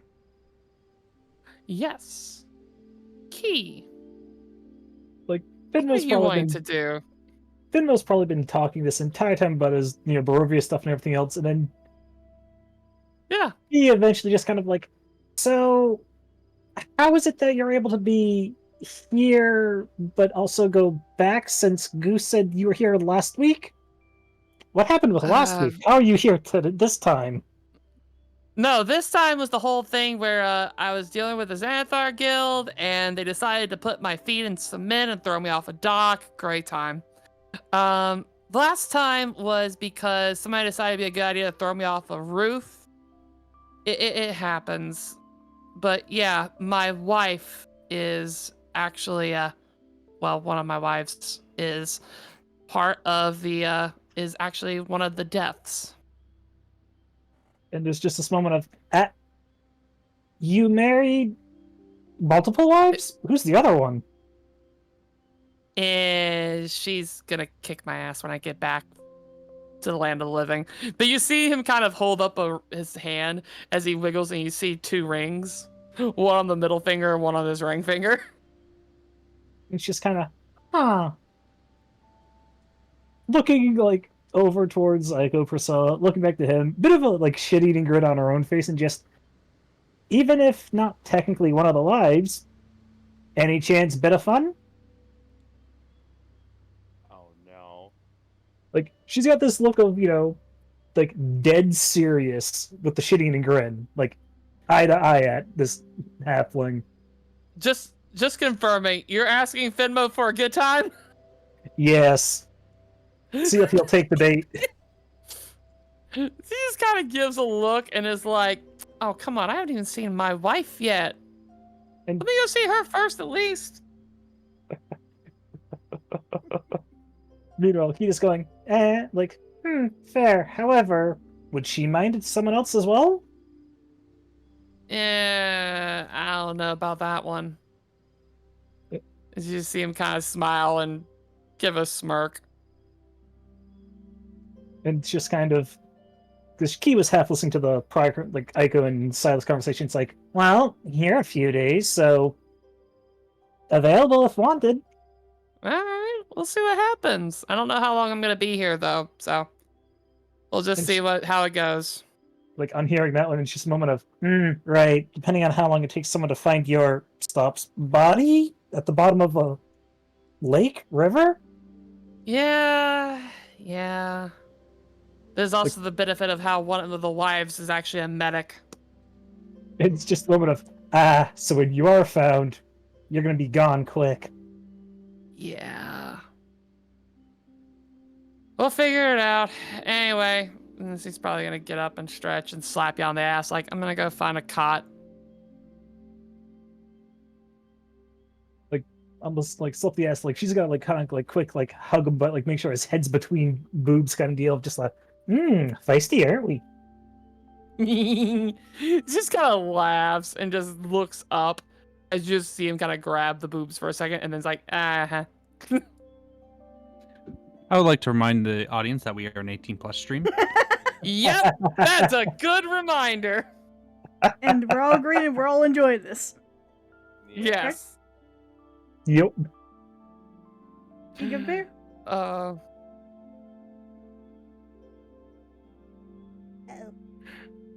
Uh-oh, Bear's quiet. What do you mean, am I good? I'm perfectly fine. Oh, there you Okay. But yeah. As you see Venmo kind of head down the hall, open a door. As it opens the door, it's like, hey, guess what just happened in there? And you just hear, oh, shut up. Don't want to hear this shit again. And with that one, Keel probably walk over towards Aiko and just, did I hear right? And the ones that we had to fight are all here? Apparently. And with that one, she'd just be like, In that case, kind of looking up towards the hallway, I think I'll try to find my mentor. Like, her body language and everything else is very much like from the confident, I got this, to I'm gonna probably hate this, but might as well, pay respects kind of deal. I will say, as you do this, Priscilla, probably reading the vibe, will pour you a drink. As it honestly just looks like water, which is like on the house. And he'll take the cup, look at it. What is it? Just drink it. You'll enjoy it, I promise. And it's just if you say so. Bloop. What is Key's favorite drink? Honey wine of sorts. As it tastes like the freshest batch of it that you've ever had in your life. And it's just drink, drink, drink, drink. Stops, cup's empty, puts it down. Ah, what? How? Liquid pleasure. It actually reacts to whatever your favorites are. It's So, if your favorite is whiskey, it shows up as whiskey. If your favorite is wine, it's wine. If it's tea, it's tea. It's whatever your favorite is. It adapts. She's just, Any chance that this can be made outside of here? Because, I have ideas. Sadly not. And it's just a damn, well, worth the question. Mm-hmm. And with that, like, she's gonna walk a little bit, like, I got this, I'm good, I'm fine. And then there's gonna be, like, as she's passing this doorway, a bit of a stumble. Because, yeah, she's, like, normal circumstances, 2 sips is enough to do her in. She just downed that And whole you just cup, down the whole fucking thing. So there's this, like, human form, going, stumbles, decides, fuck it, turns into pixie form about here. And it's just a very slow zigzag flying as she's trying to listen for, like, her mentor's voice or anything along those lines. Roll me a perception check.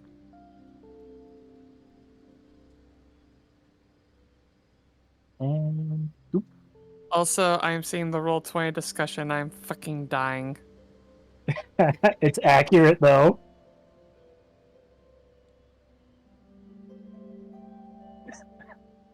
With that check, Key, you actually pick up on a few things. As you, having seen all the people before this, you know the voices. Pardon me while I take control for a moment. Fair. As you get to these sets of doors, and you hear Finmo in one room here, but you hear, it almost sounds like you're hearing double. As it sounds like you hear Silas in this room. Yeah, Silas is right there.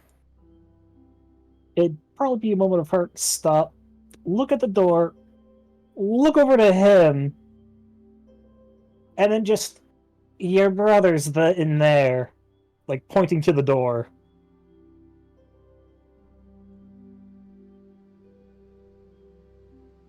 I'll also say, through the snoring Wait, and the I'm small sorry, what? mutterings.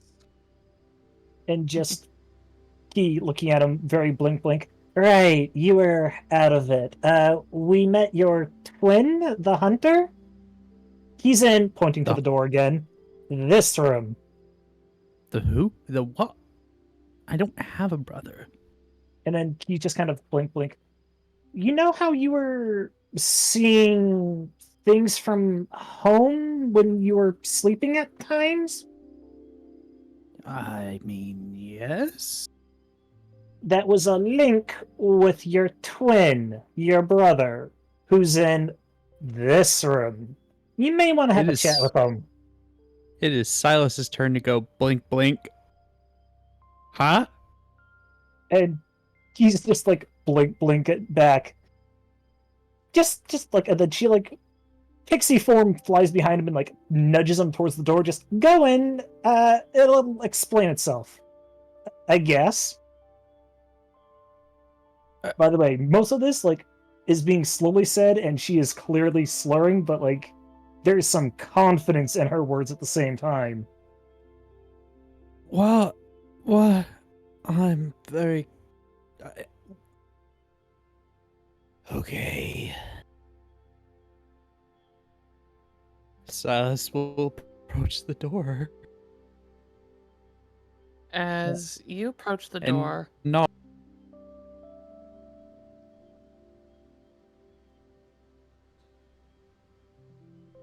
go on.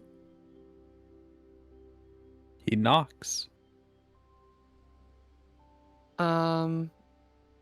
As you knock, and you, as soon as my brain can function, there we go. You just hear, like, you knock in the middle of discussion, as you hear Finmo that, like, look, there was this really cool chick. She put me between her boobs. It's like, I really don't want to hear about. Oh, God! If this is that woman, I swear. As he goes to the door and opens it, and you're greeted with it. He looks like you. The hair matches, the skin tone, the clothes look similar to your earlier form. The biggest thing you notice is just the eyes. He has a beard, but those eyes just look exhausted. As it looks like he's seen a lot.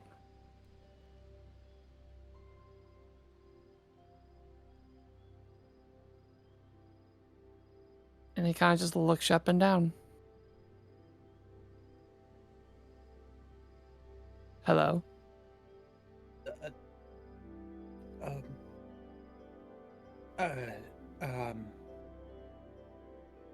Uh.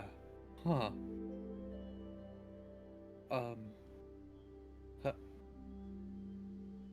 Hello.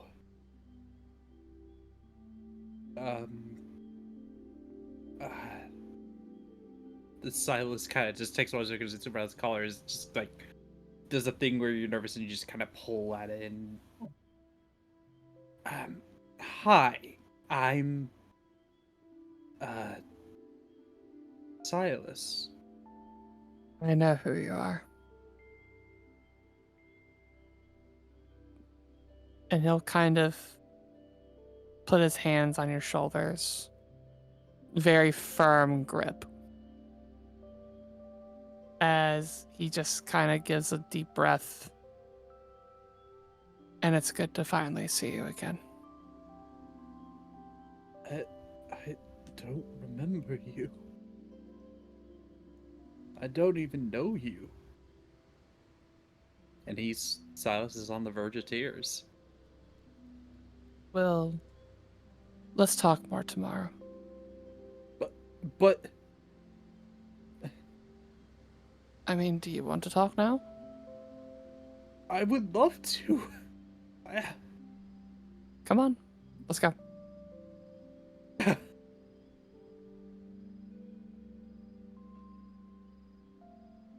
As he just offers just for you to come inside. As you all will spend the rest of the night as he talks about what he's seen, where he's been, what he knows, what you missed.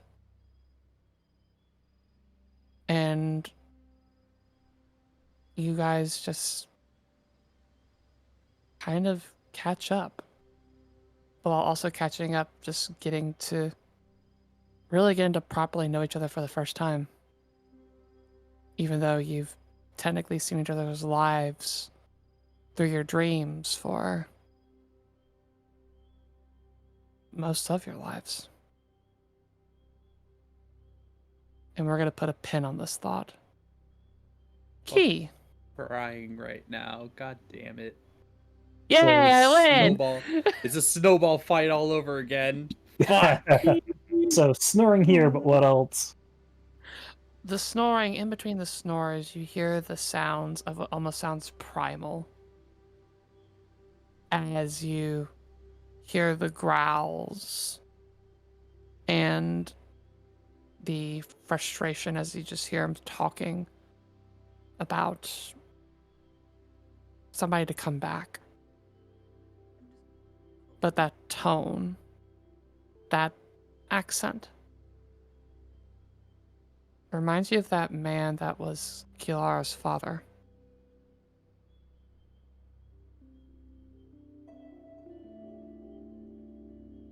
Probably Key having that like click, kind of just very shakily flies over to Kalara and just, hey. What? You want some popcorn too? And she just looks at it. Like, she looks at it, takes a piece, starts nibbling it in pixie form, and then just points to the other door and just, person in there, yours. I don't have a person. And then she just kind of stops and thinks about it for a bit. There's like this little wiggle, and then just goes, there. And then just continues flying without another word to you, while still just somewhat zombie nibbling on the piece of popcorn. Kilara, Listening you- for the noise for like her mentor and everything else in the rest of these rooms. What do you want to do, Kilara? Kilara's brow will just kind of furrow and kind of was about to eat some popcorn, kind of pulls it away, watches Key go, and as she gets further down the hallway, we'll kind of turn back to the doorway of the handle that they touched earlier and kind of had that memory trip. And they just breathe in sharp, their nostrils flaring, tense jaw, and they just sigh all at once. Show's over. And they just get up and they're, where's our rooms? So that's the fun thing. Your rooms are anywhere that's vacant, so if you want to take this room right here, you're more than welcome to. Perfect. Yeah, they'll just open the door and head inside and kind of toss the popcorn in the hallway. As you literally do that, the goop bill that's been following you literally just sees the popcorn mess and you just watch it roll around and like pick up every last piece. Aww. And then just sploots on the floor.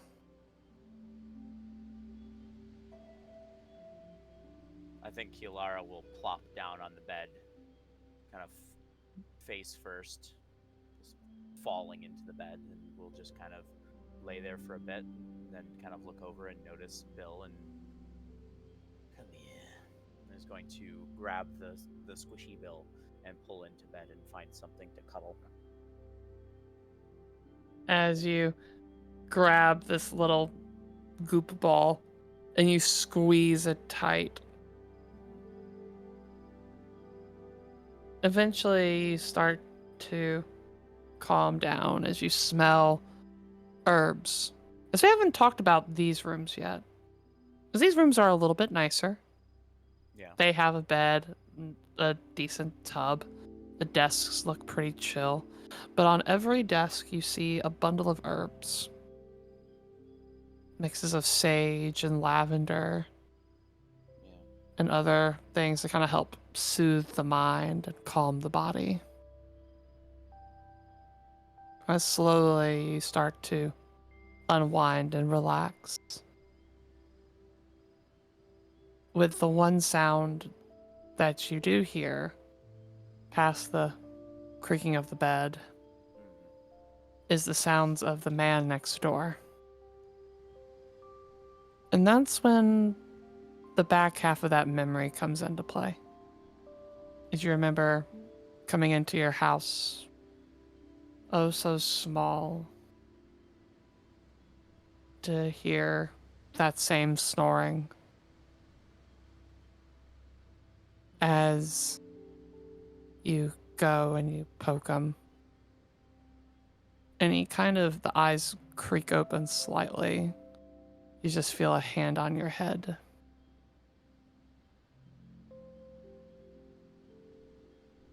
And then you're greeted with a flash as you see the forest in the middle of the night. as you're older and dealing with the fact that your father and your brother almost cost you yours. Mhm.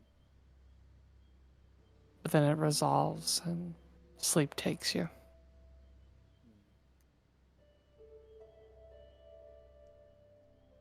Maybe He. one single Oh, tear falling to the pillow as they just squish and hold a squishy bill as they drift off. you just feel a lick. He. Hmm. You finish your way up, and finally you get to this room right over here. As you also see Lexa probably heading into this room to wind down. And as you get to this room, you hear the sounds of kind of a soft hum. Not musical, just focused. As you have memories that match up in your head. And you remember walking through that forbidden, that exile, going through the caverns and the corridors to catch the view of your pale lady as she's researching and taking notes on different formulas and arcane sigils.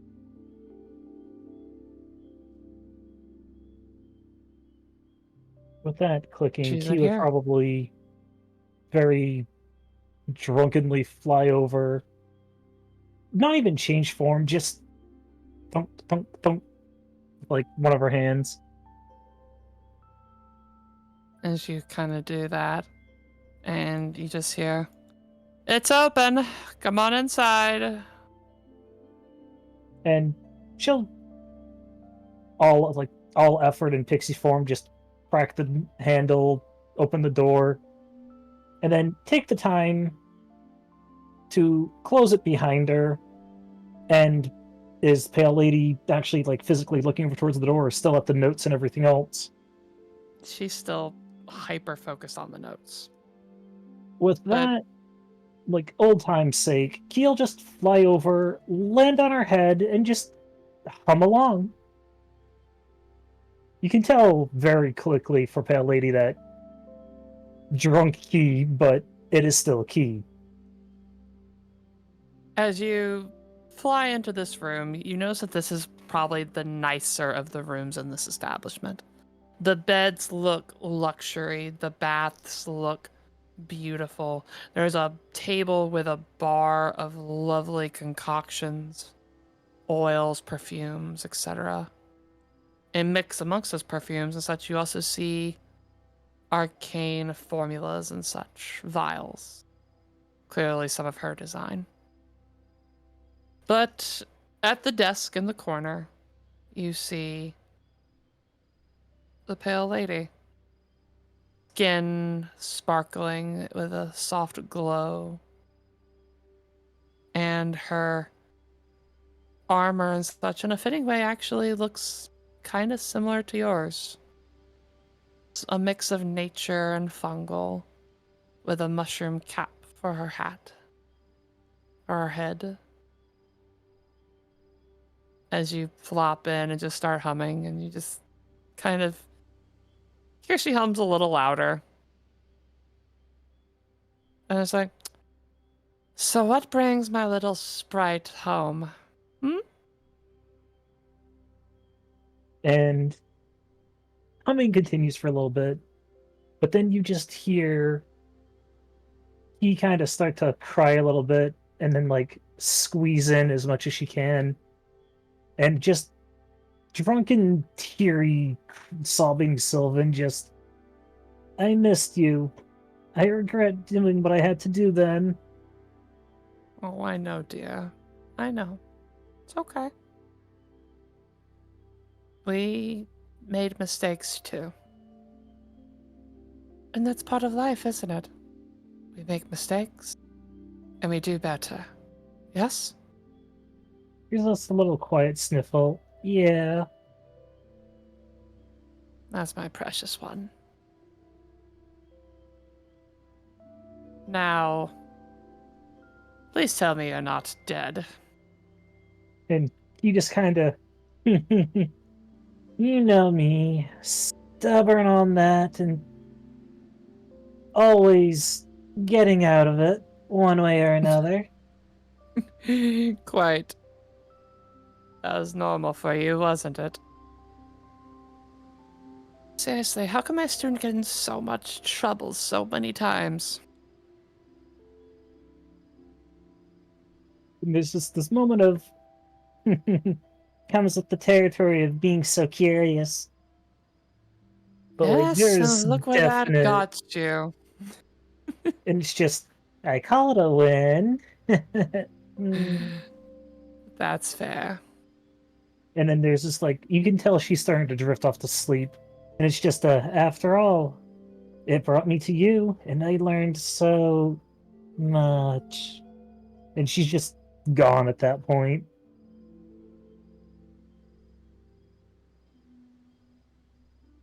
As we close your scene of you drifting off, as she mouths something with a soft smile.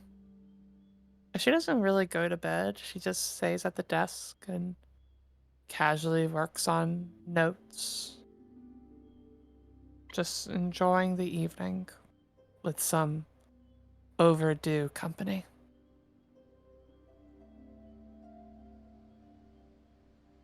Belza, how are we doing, dear? She finds herself probably alone in the hallway. She thinks that her sister has had a long day, and she needs at least something in her system, even though, quote unquote, this is purgatory. It seems like everyone here still eats and drinks. So she's gonna try to get her sister's spirits up by going to the bar. She doesn't want to leave her sister alone too long, but kind of walking up. Hey. Kind of gently Priscilla bumping kind shoulders of- with Echo. She just kind of gives a smile and bumps you back. Hey. How are you doing? I'll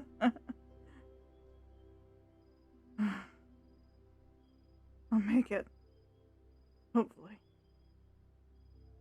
You. I think we're gonna be okay. Just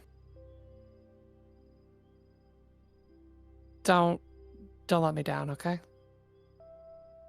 I don't plan to. Then again, judging by the fact of that dude that came through earlier nearly shitting his pants, I know you're not.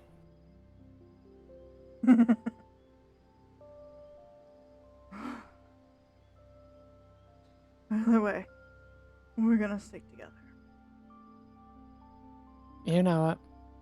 Looking at the lady at the bar. Hey, can I get something to go to the room? Of course. Would you like food or drink? Yes. Understood. As she kind of sifts through, and you'll see her pour another bit of the liquid pleasure, fixing a couple of glasses, and then also thinking about it for a second, you'll see her like, actually, let me just get a tray.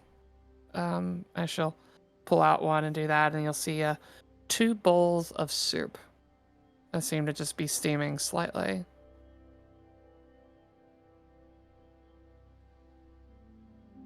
Something to fight against that cold. Yes? Yeah. Thank you. Of course. We'll be here. Just let us know if you need anything, alright? Okay. I don't want to leave her alone too long. I feel like if I look away, I'll never see her again. She stays as long as she wants. And I don't think she's gonna want to leave you either. So, you take care of yourself. But also, I know, go spend time with her. I'm sure she appreciates every moment. Yeah. Here you go. Yeah, what's up? Thank you. She'll give her a side hug. She just kind of looks confused. She just kind of holds you by the side and is like, I'll ask why later. Get going. Alright? Okay. I'll carefully bring the tray over back into the room. Alright. Hey. I will say, before we conclude up there, Belza, as you're leaving, I want you to roll me a perception check. Okay.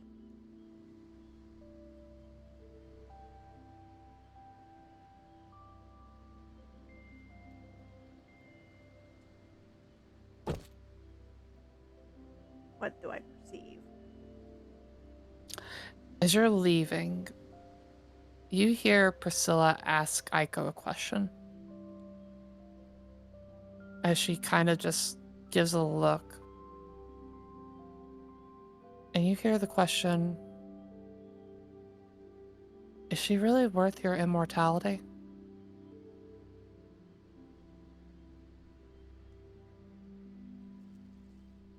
You don't hear an answer. Belza probably already knows. She's risking it this much. If she's risking that. Yeah, you make it back to the room as it looks to be one of the nicer rooms. You know, Lexa has good taste. Hey, brought treats. Can I can Lisa set it on like the little cushion at the end of the bed? She'll just kind of rotate over and it's like, sis, Yeah. fuck, this bed is good. There she is. Yeah, here I am. Takes a swig and it's just like, damn, that's good scotch.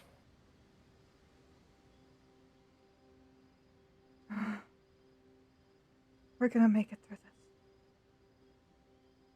I know we will. She just kind of puts an arm over you and pulls you in close and is like, I know we will.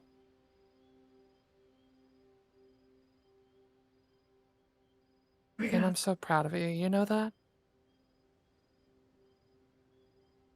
Hmm? I am proud of you. She just kind of sniffles and kind of braces her in a hug. Come on, before this gets cold.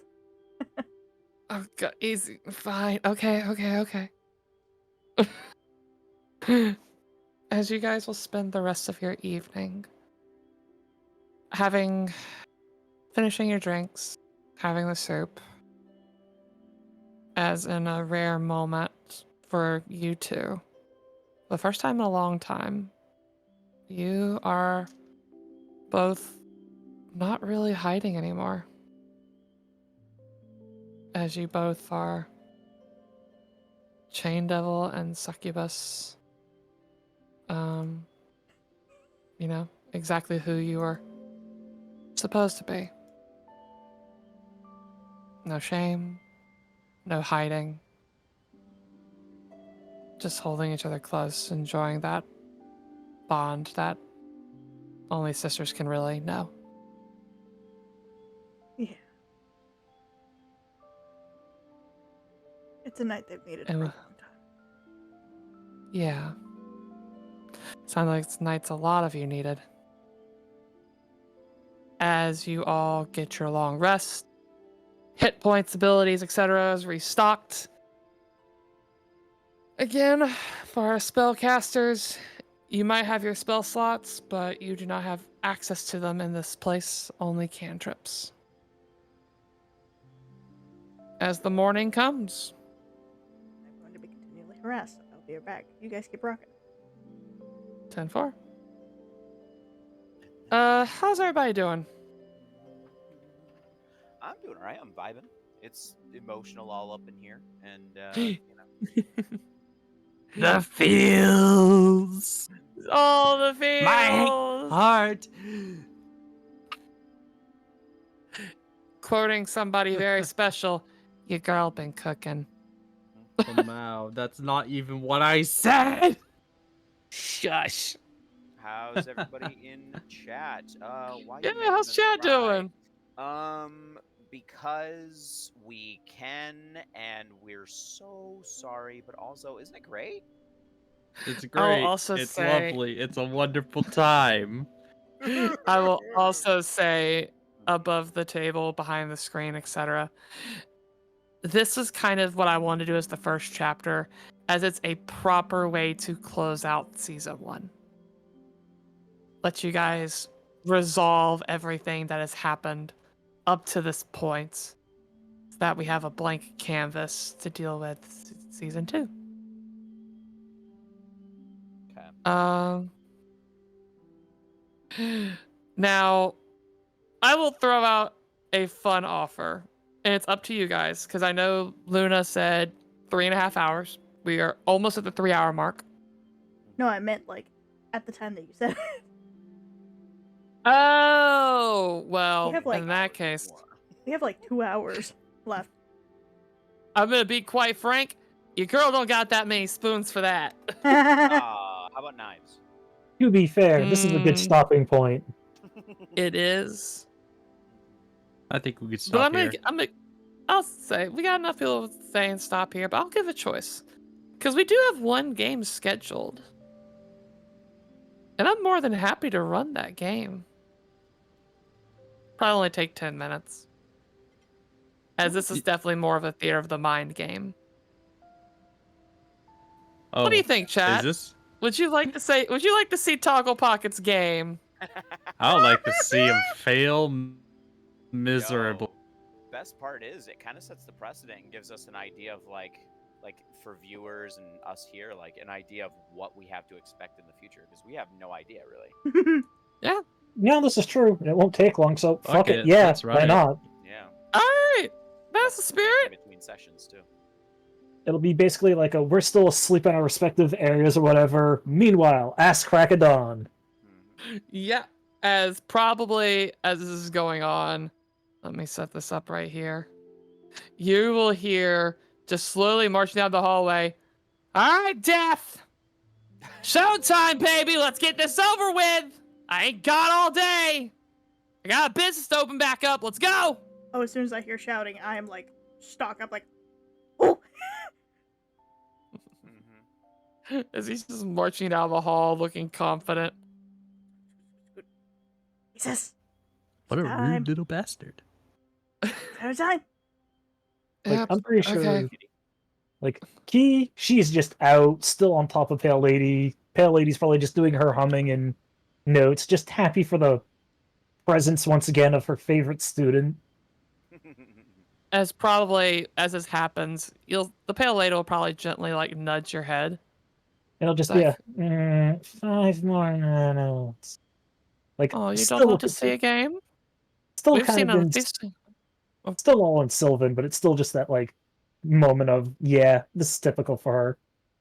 oh, we've seen enough of these. So, if you want to go, have fun. If not, though, we'll be staying here. And he just kind of flies up a bit. I guess. And then just, you are staying here, right? I am not going anywhere. And there's just this perk up of, good, because once this is over and done with, I want to chat with you as much as possible, like old times. Sounds lovely. Now go, And- have fun. And with that, she'll just pixie form, fly out kind of deal. As Eh. you guys continue your way down the hall. Kilara, Mm-hmm. Do you hear the sounds of a cranky little man? Yep. Do I have a goop kitty still, or has that disappeared? We'll say the good kitty has disappeared at this point. Okay. I wake up, kind of that moment, like if you ever sleep with, sleep cuddling somebody, or like you fall asleep like with a teddy bear or something, whatever it is. You wake up and you're looking around for it, or that person or whatever, and you kind of check the bed. You kind of look around. They get their center and sit up on the bed and kind of wipe the sleep from their eyes, stretch. Hey! You wanna watch shithead eat dirt? Who's shithead? Dog Pocket! Oh, that fuck. Alright, I'm coming. Going to Boink, get up. boink, boink, boink. I will say, Kilara, as you are walking your way out the door, Mhm. the snoring in the other room has stopped. Mhm. As you just hear the sound of a bottle getting thrown to the door, be like, "Oh, shit, fuck! Have you learned to let us fucking sleep already?" That's what I hear from next door. Yes.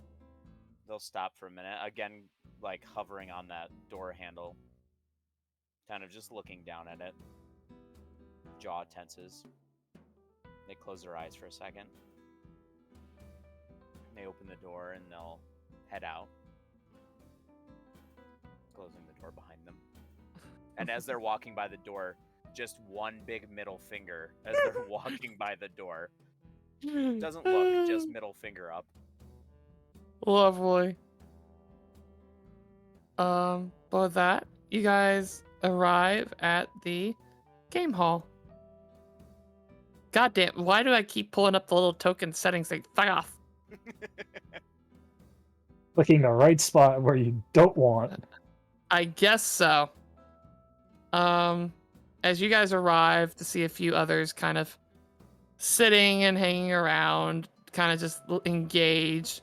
And you see a variety of people here. As you see people who look normal. You see a gnome with a red hat. You see a knight with an arrow stuck in their helmet. A centaur, actually. It makes it even weirder.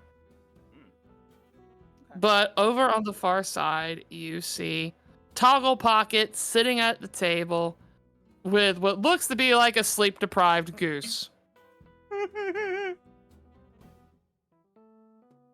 Could we have waited like a couple more hours?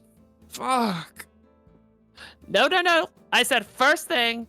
The first thing. Fine.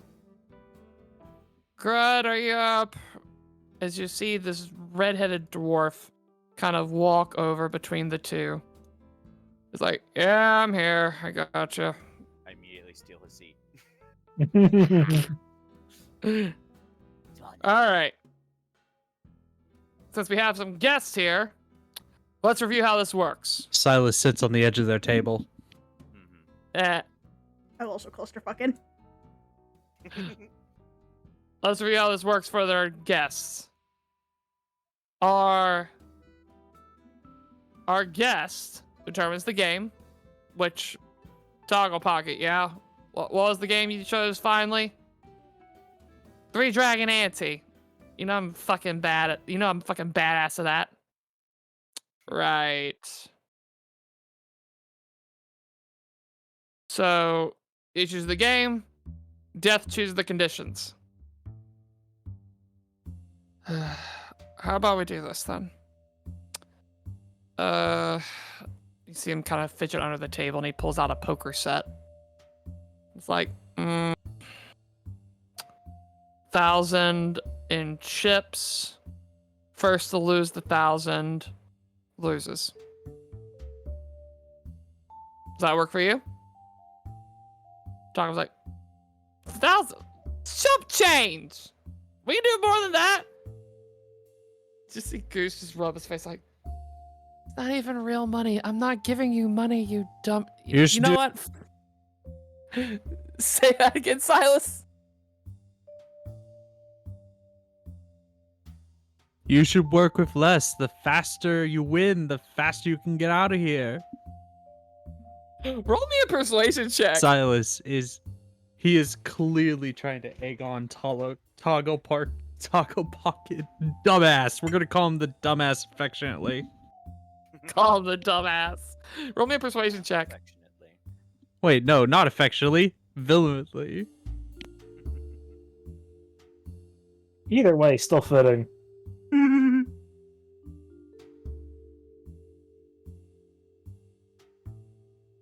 It doesn't quite work. He's like, Hold up, nice try. Hold up.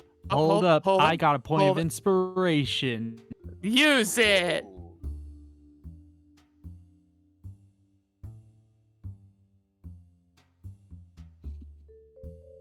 There we go.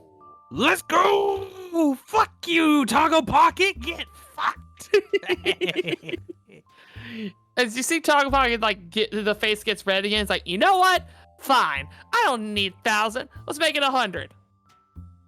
As you see Goose immediately adjust the chipset with a smile, but Grud kind of looks over at y'all with a little bit of a stern look. Couple of rules. One of them, you can root against death. Or sorry, yeah, you can root against death. Cheer for the living. Looking to Toggle Pocket, being like, don't be a dick. Past that, you can't interfere in the game once it's started. So, out of respect for the game, let it play out. It is what it is. As for you, Toggle Pocket, no magic. It's like, yeah, I know. Shut the fuck up. And yeah, let's just get this done. So, 100 chips. Bet set. Get started. As you will see them kind of go about the game as they play the first couple of hands fairly conservatively. And as this is going, I need everybody to roll me perception. Not great. Decent. Yep. I've needed to burn this inspiration for a while, so I'm just gonna do it at advantage. I will warn you, these inspiration I gave you for this session, they expire this session, so smoke them if you got them. Oh, well. Thank God I did.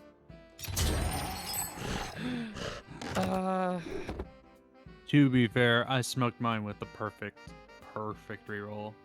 Yes, you did.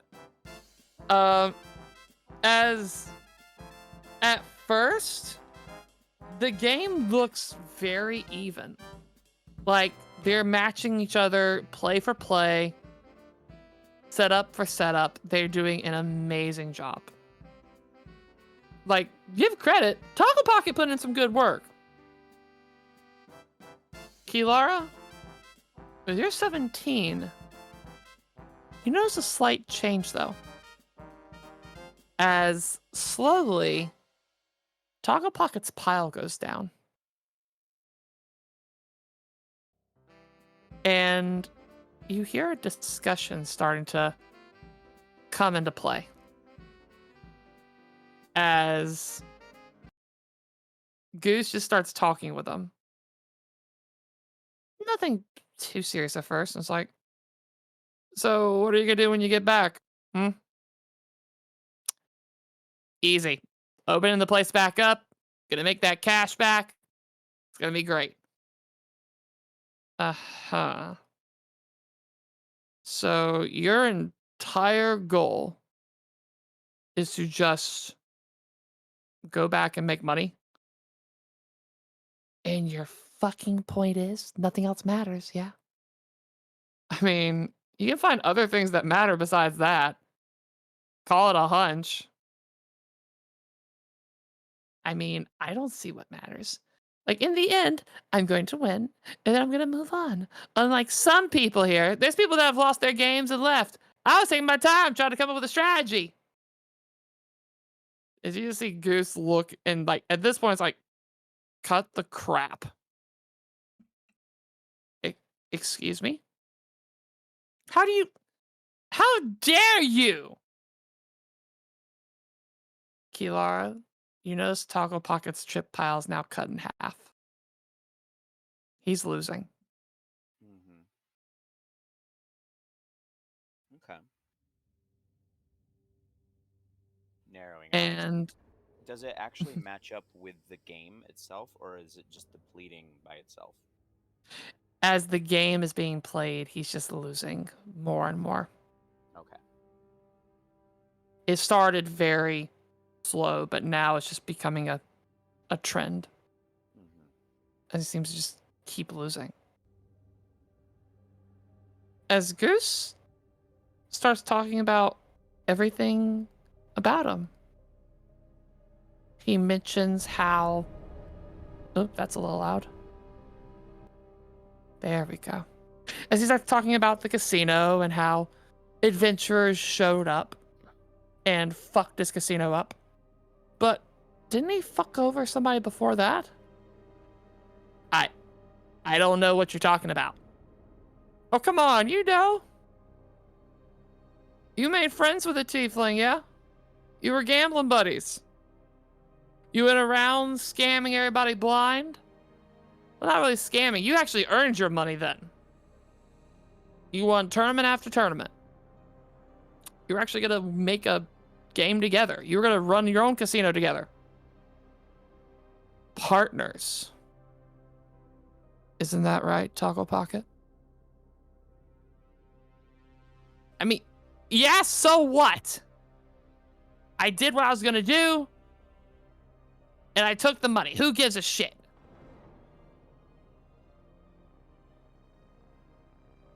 A couple of more games have gone by since discussion. The pile's now down to a fourth.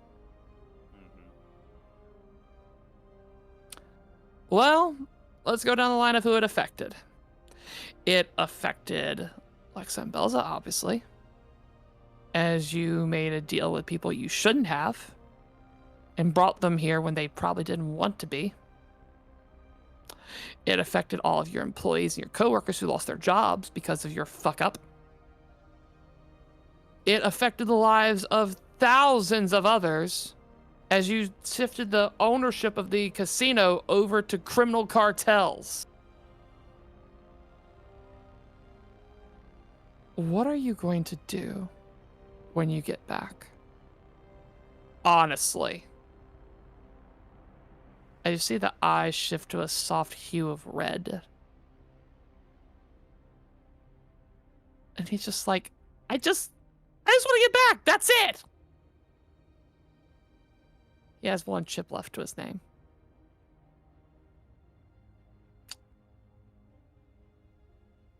As I need everybody to roll me one more perception check. Okay.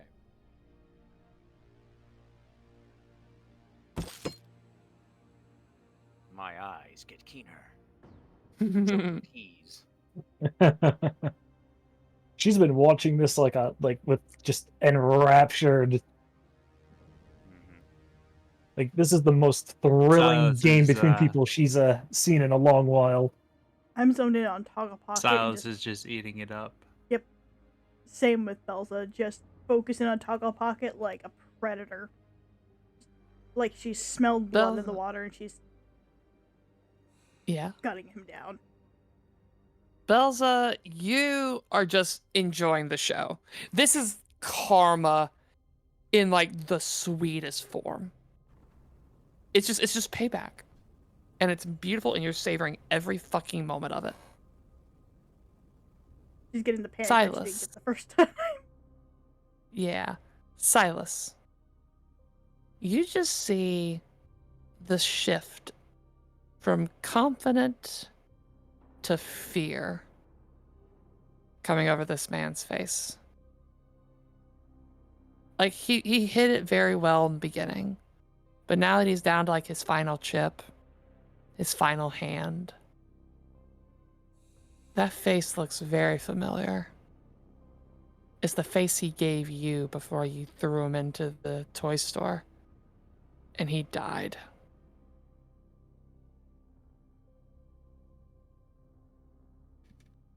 He Huh. Well, that's Kilara. unfortunate. Key, Kilara, and Lexa. As you watch and you see Toggle Pocket looking like he's seeing a ghost, looks like he's seeing his death again. Beside Goose, you swear you see the silhouette of another person. As you blink and it becomes clearer, as you see what looks to be like a tiefling woman leaning over his shoulder, whispering something in his ear as he plays his final hand. And you see just a clean sweep. There is no fighting it. It was over before it began. As you see Goose sigh, lean over, put a finger on that one chip, and just slide it back. And it's like, it's too damn bad you didn't work with your partner. Y'all could have done some really fucking good shit. And the only way you're gonna make it back is if you were better than what you could have been. But I guess you can do that, even if you wanted to, could you?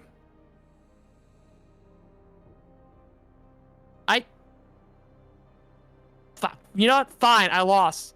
Guess what, though? Doesn't matter. I can stay as long as I want. That's the rules, right?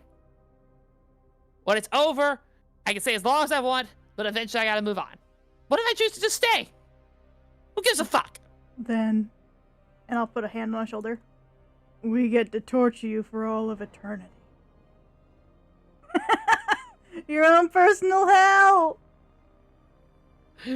As at that point, like you mentioned that, and you just hear Goose give a laugh. As you see him pull from his side a wooden mask with 6 dots drilled into it. He just plays with it. And then he just looks at Toggle Pocket. He looks at you first, Belza, with a reassuring smile for a split second. And it's like, I got something better. Oh. Question for you, Toggle Pocket. If you don't want to answer, I know people here who will. Who did you make a deal with?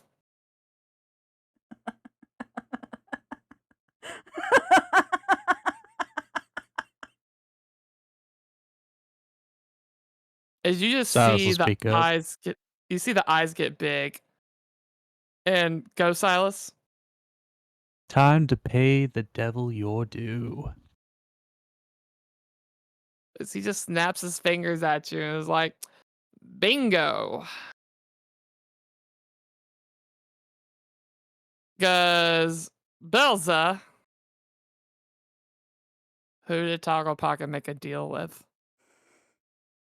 Technically us. And technically our boss. Mm-hmm. And here's the thing. I have my rules. But there are certain people that override those rules. You want to guess who one of them is? As suddenly you all feel the temperature change in the room. As you feel as you see the glow down the hallway getting ever so brighter.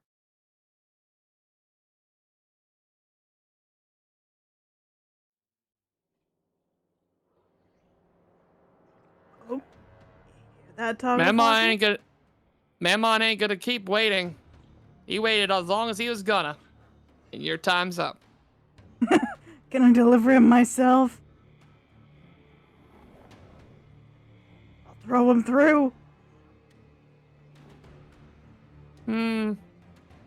This kind of shrugs like, at this point, it's out of my hands. You don't even have to get him far. Hey, Belza.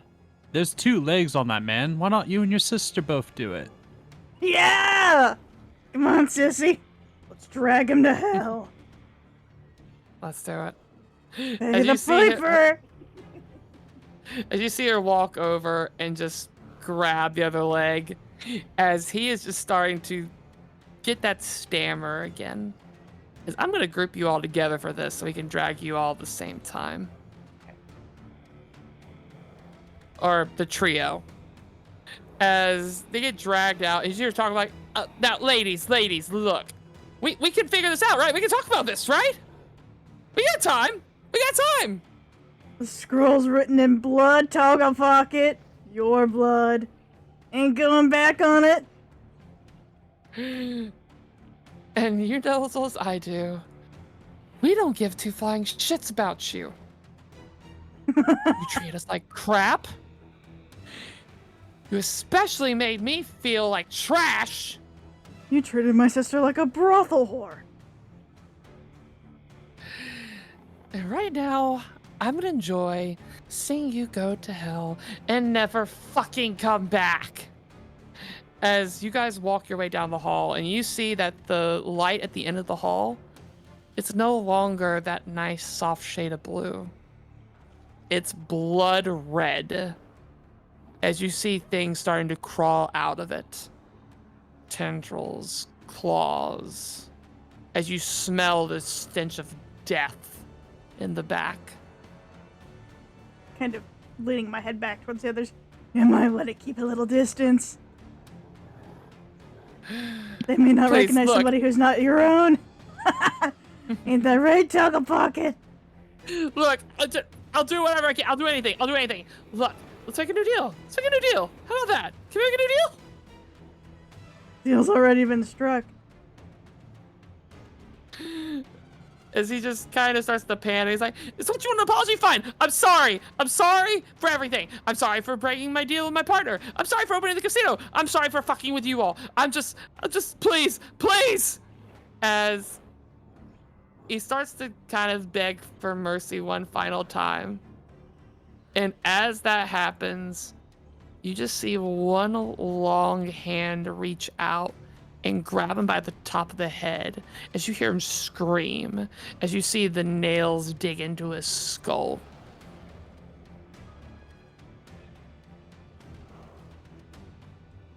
Toggle Pocket. Ooh, you're in trouble now. Go to fucking hell. As the last thing you hear are the screams of his bloody panic and murder as he is yeeted through that portal. And as soon as he goes through, you feel the temperature change. And it returns that soft shade of blue. I'm going to high five my sister. High five accepted. Yeah! Silas is gonna go back into the game room. He'll look at Aiko. He'll put up 4, clearly so that Goose can see it, and he'll twirl his index finger down to be 3. 1 down. You see Goose kind of shrug and smile. Aiko just giving an equal smile. Shows up 3 fingers. 3 to go. Just strutting back into the game room. Much calmer this time. I'm stuck in the wall. Uh-oh. I got you. I You fixed can it. never leave. Just strutting back into the game room. Oh, that was good. Oh god, that was wonderful. I haven't had a meal like that in a while. Did you hear how he screamed? I swear I think he shit his pants. He sounded like a little girl. Kilara at that point walks in, hearing that. I think he shit his pants and finally pulls out of the bag some guy's pants that she's had the whole time. But we'll take one of these. Full belly.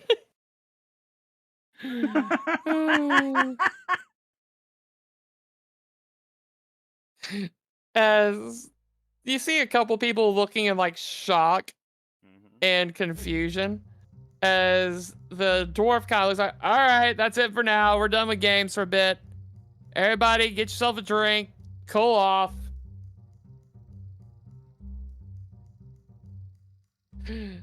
as you just hear people talking about the game, because holy fuck. Not every day you see a guy get dragged to literal hell. Never mind that. 100-chip game clearly fucking ate shit and then some. As planned.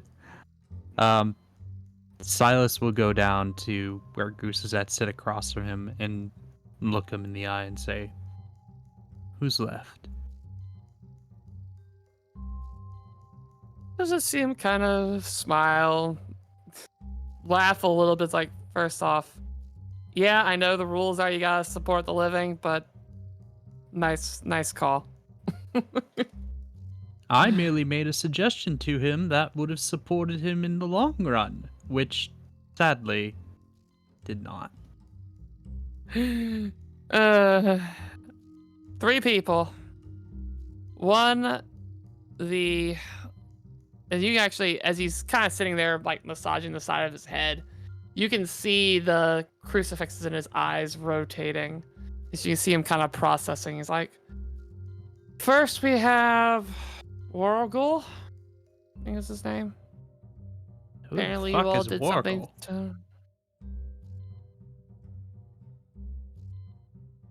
Kind of looks over to Kilara, is like, I don't know. Who is Wargul? Piece of shit. That's who. Not worth worrying about. Kilara, you know him? This'll be easy then. Gives you a look, just bombastic side eye. What? What? I know you say he's a piece of shit, then you with a competitive attitude, we could probably egg him on into a game or getting through the door to get him to leave. My deadbeat dad. Wait, that was your father's name is Wargle? That's a shitty name. I agree. Kind of just laughs and just like, the second one's pretty easy. The pale lady, aka the former veiled lady. Mushroom Oh. lady. Ah. Turns the key. That's all you. That's the key. Key's not in the room. Key's already kind of like heading towards the room where Pale Ladies is, knocking onto the door and just like, I'm back. You know the door's open. Get inside. Then that's all Key. And still just the moment of course I had it. You know how like I am in terms of proper etiquette, and just back up onto the head perch. Anyways, who's the fourth? He is such a weird one, because like, for everything I see about him, he doesn't have a name. I mean, the closest thing I got is the Hunter. But if you're the one delegating jobs to people, from what I saw last night before I passed out, sounds like that one's all you. Oh.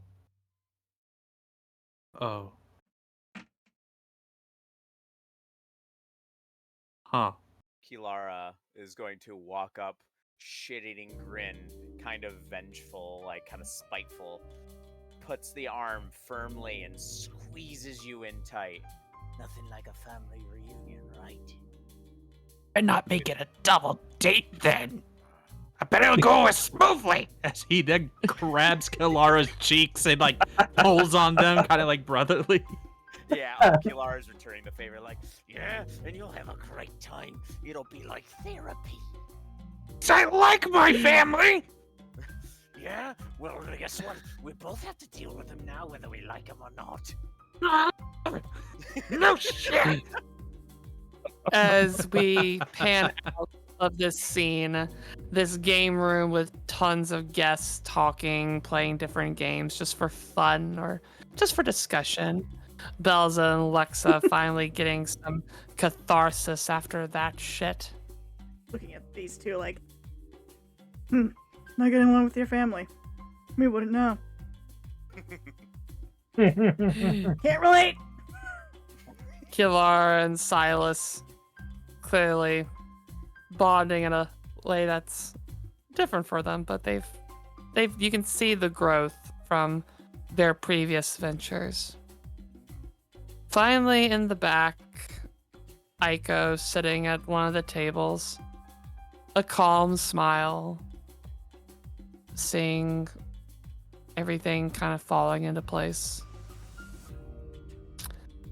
But even then, amidst that, you can see the smile fade ever so slightly to focused concern as Goose, kind of laughing at what's going on, looks to Aiko and holds up 2 fingers. 2 days left. And that's where we'll conclude. Hell yeah. Good game. Holy Hell yeah. God, that was Season 2, awesome. baby! catharsis! We starting off strong. Catharsis! Yeah. Well, I think it's time for our thankfuls first. Absolutely. First and foremost, holy moly.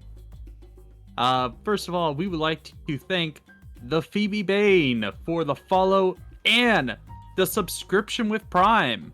Thank you so much. Big fan. Yes.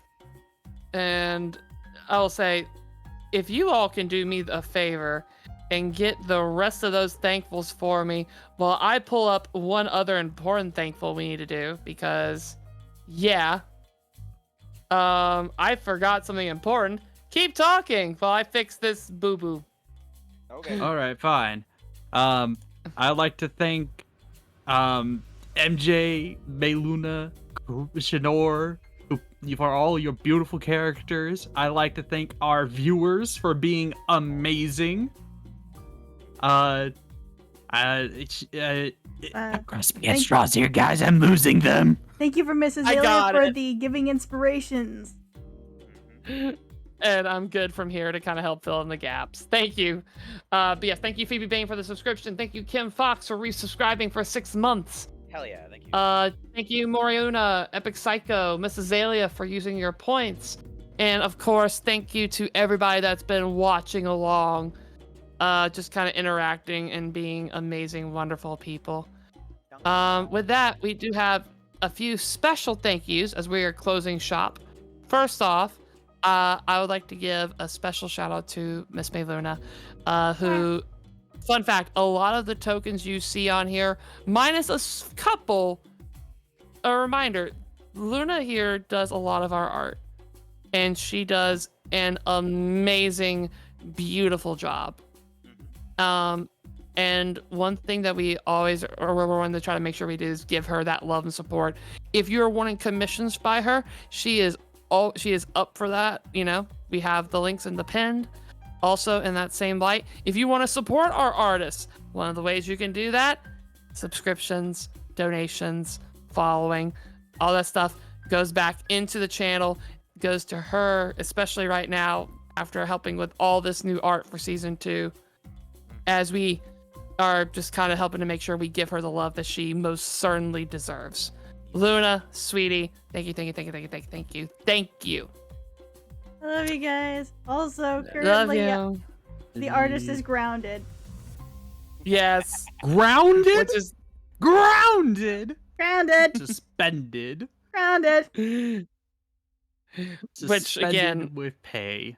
Ugh. if you want to support her, check the information in our panels and Twitch. But last but not least, we have to give a special thank you because we are using somebody else's work a little bit this evening that has evolved over the years. This is fun fact. When it comes to D&D third-party content, this is actually the first group. This is the first Kickstarter I ever really backed, which was done by Eldermancy, called Seeker's Guide to Twisted Taverns. And it's a book with over 20-ish, if memory serves, different taverns. I don't know why I'm sitting here guessing when I have the published book right in front of me. Pulls out the table of contents. 17 different taverns of different types, including Death's Door Tavern. We have evolved this one over the years, having replayed this over and over as the stories evolved. but trying to keep the similar foundations. But there are tons of other amazing taverns. We are actually currently going through them on a Sunday game that we run every other week on Start Playing. If you want to find my Start Playing, you can find that in the panels too.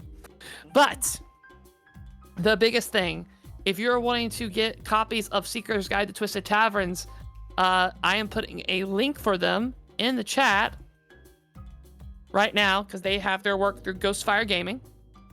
And they were kind enough to let us use their maps and work for tonight's show. So give them some love, look at their stuff. It's really cool. Even to the point where, fun fact, this map is one of the PDFs you can get from Ghostfire Gaming. So highly recommend. They do amazing work. Besides that, our usual thank yous for people we use. Thank you to Chespeku for maps and backdrops. And last but not least, a silly one because we haven't done it in a while.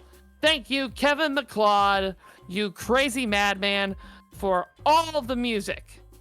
Seriously, man all does like the music.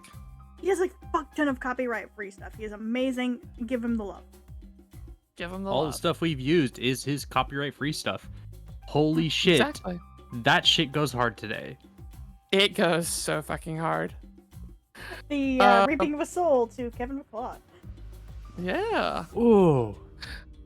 Burn With maneuver was that- so good.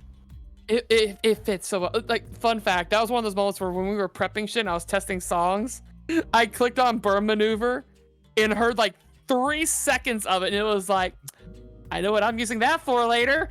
And immediately stopped playing it.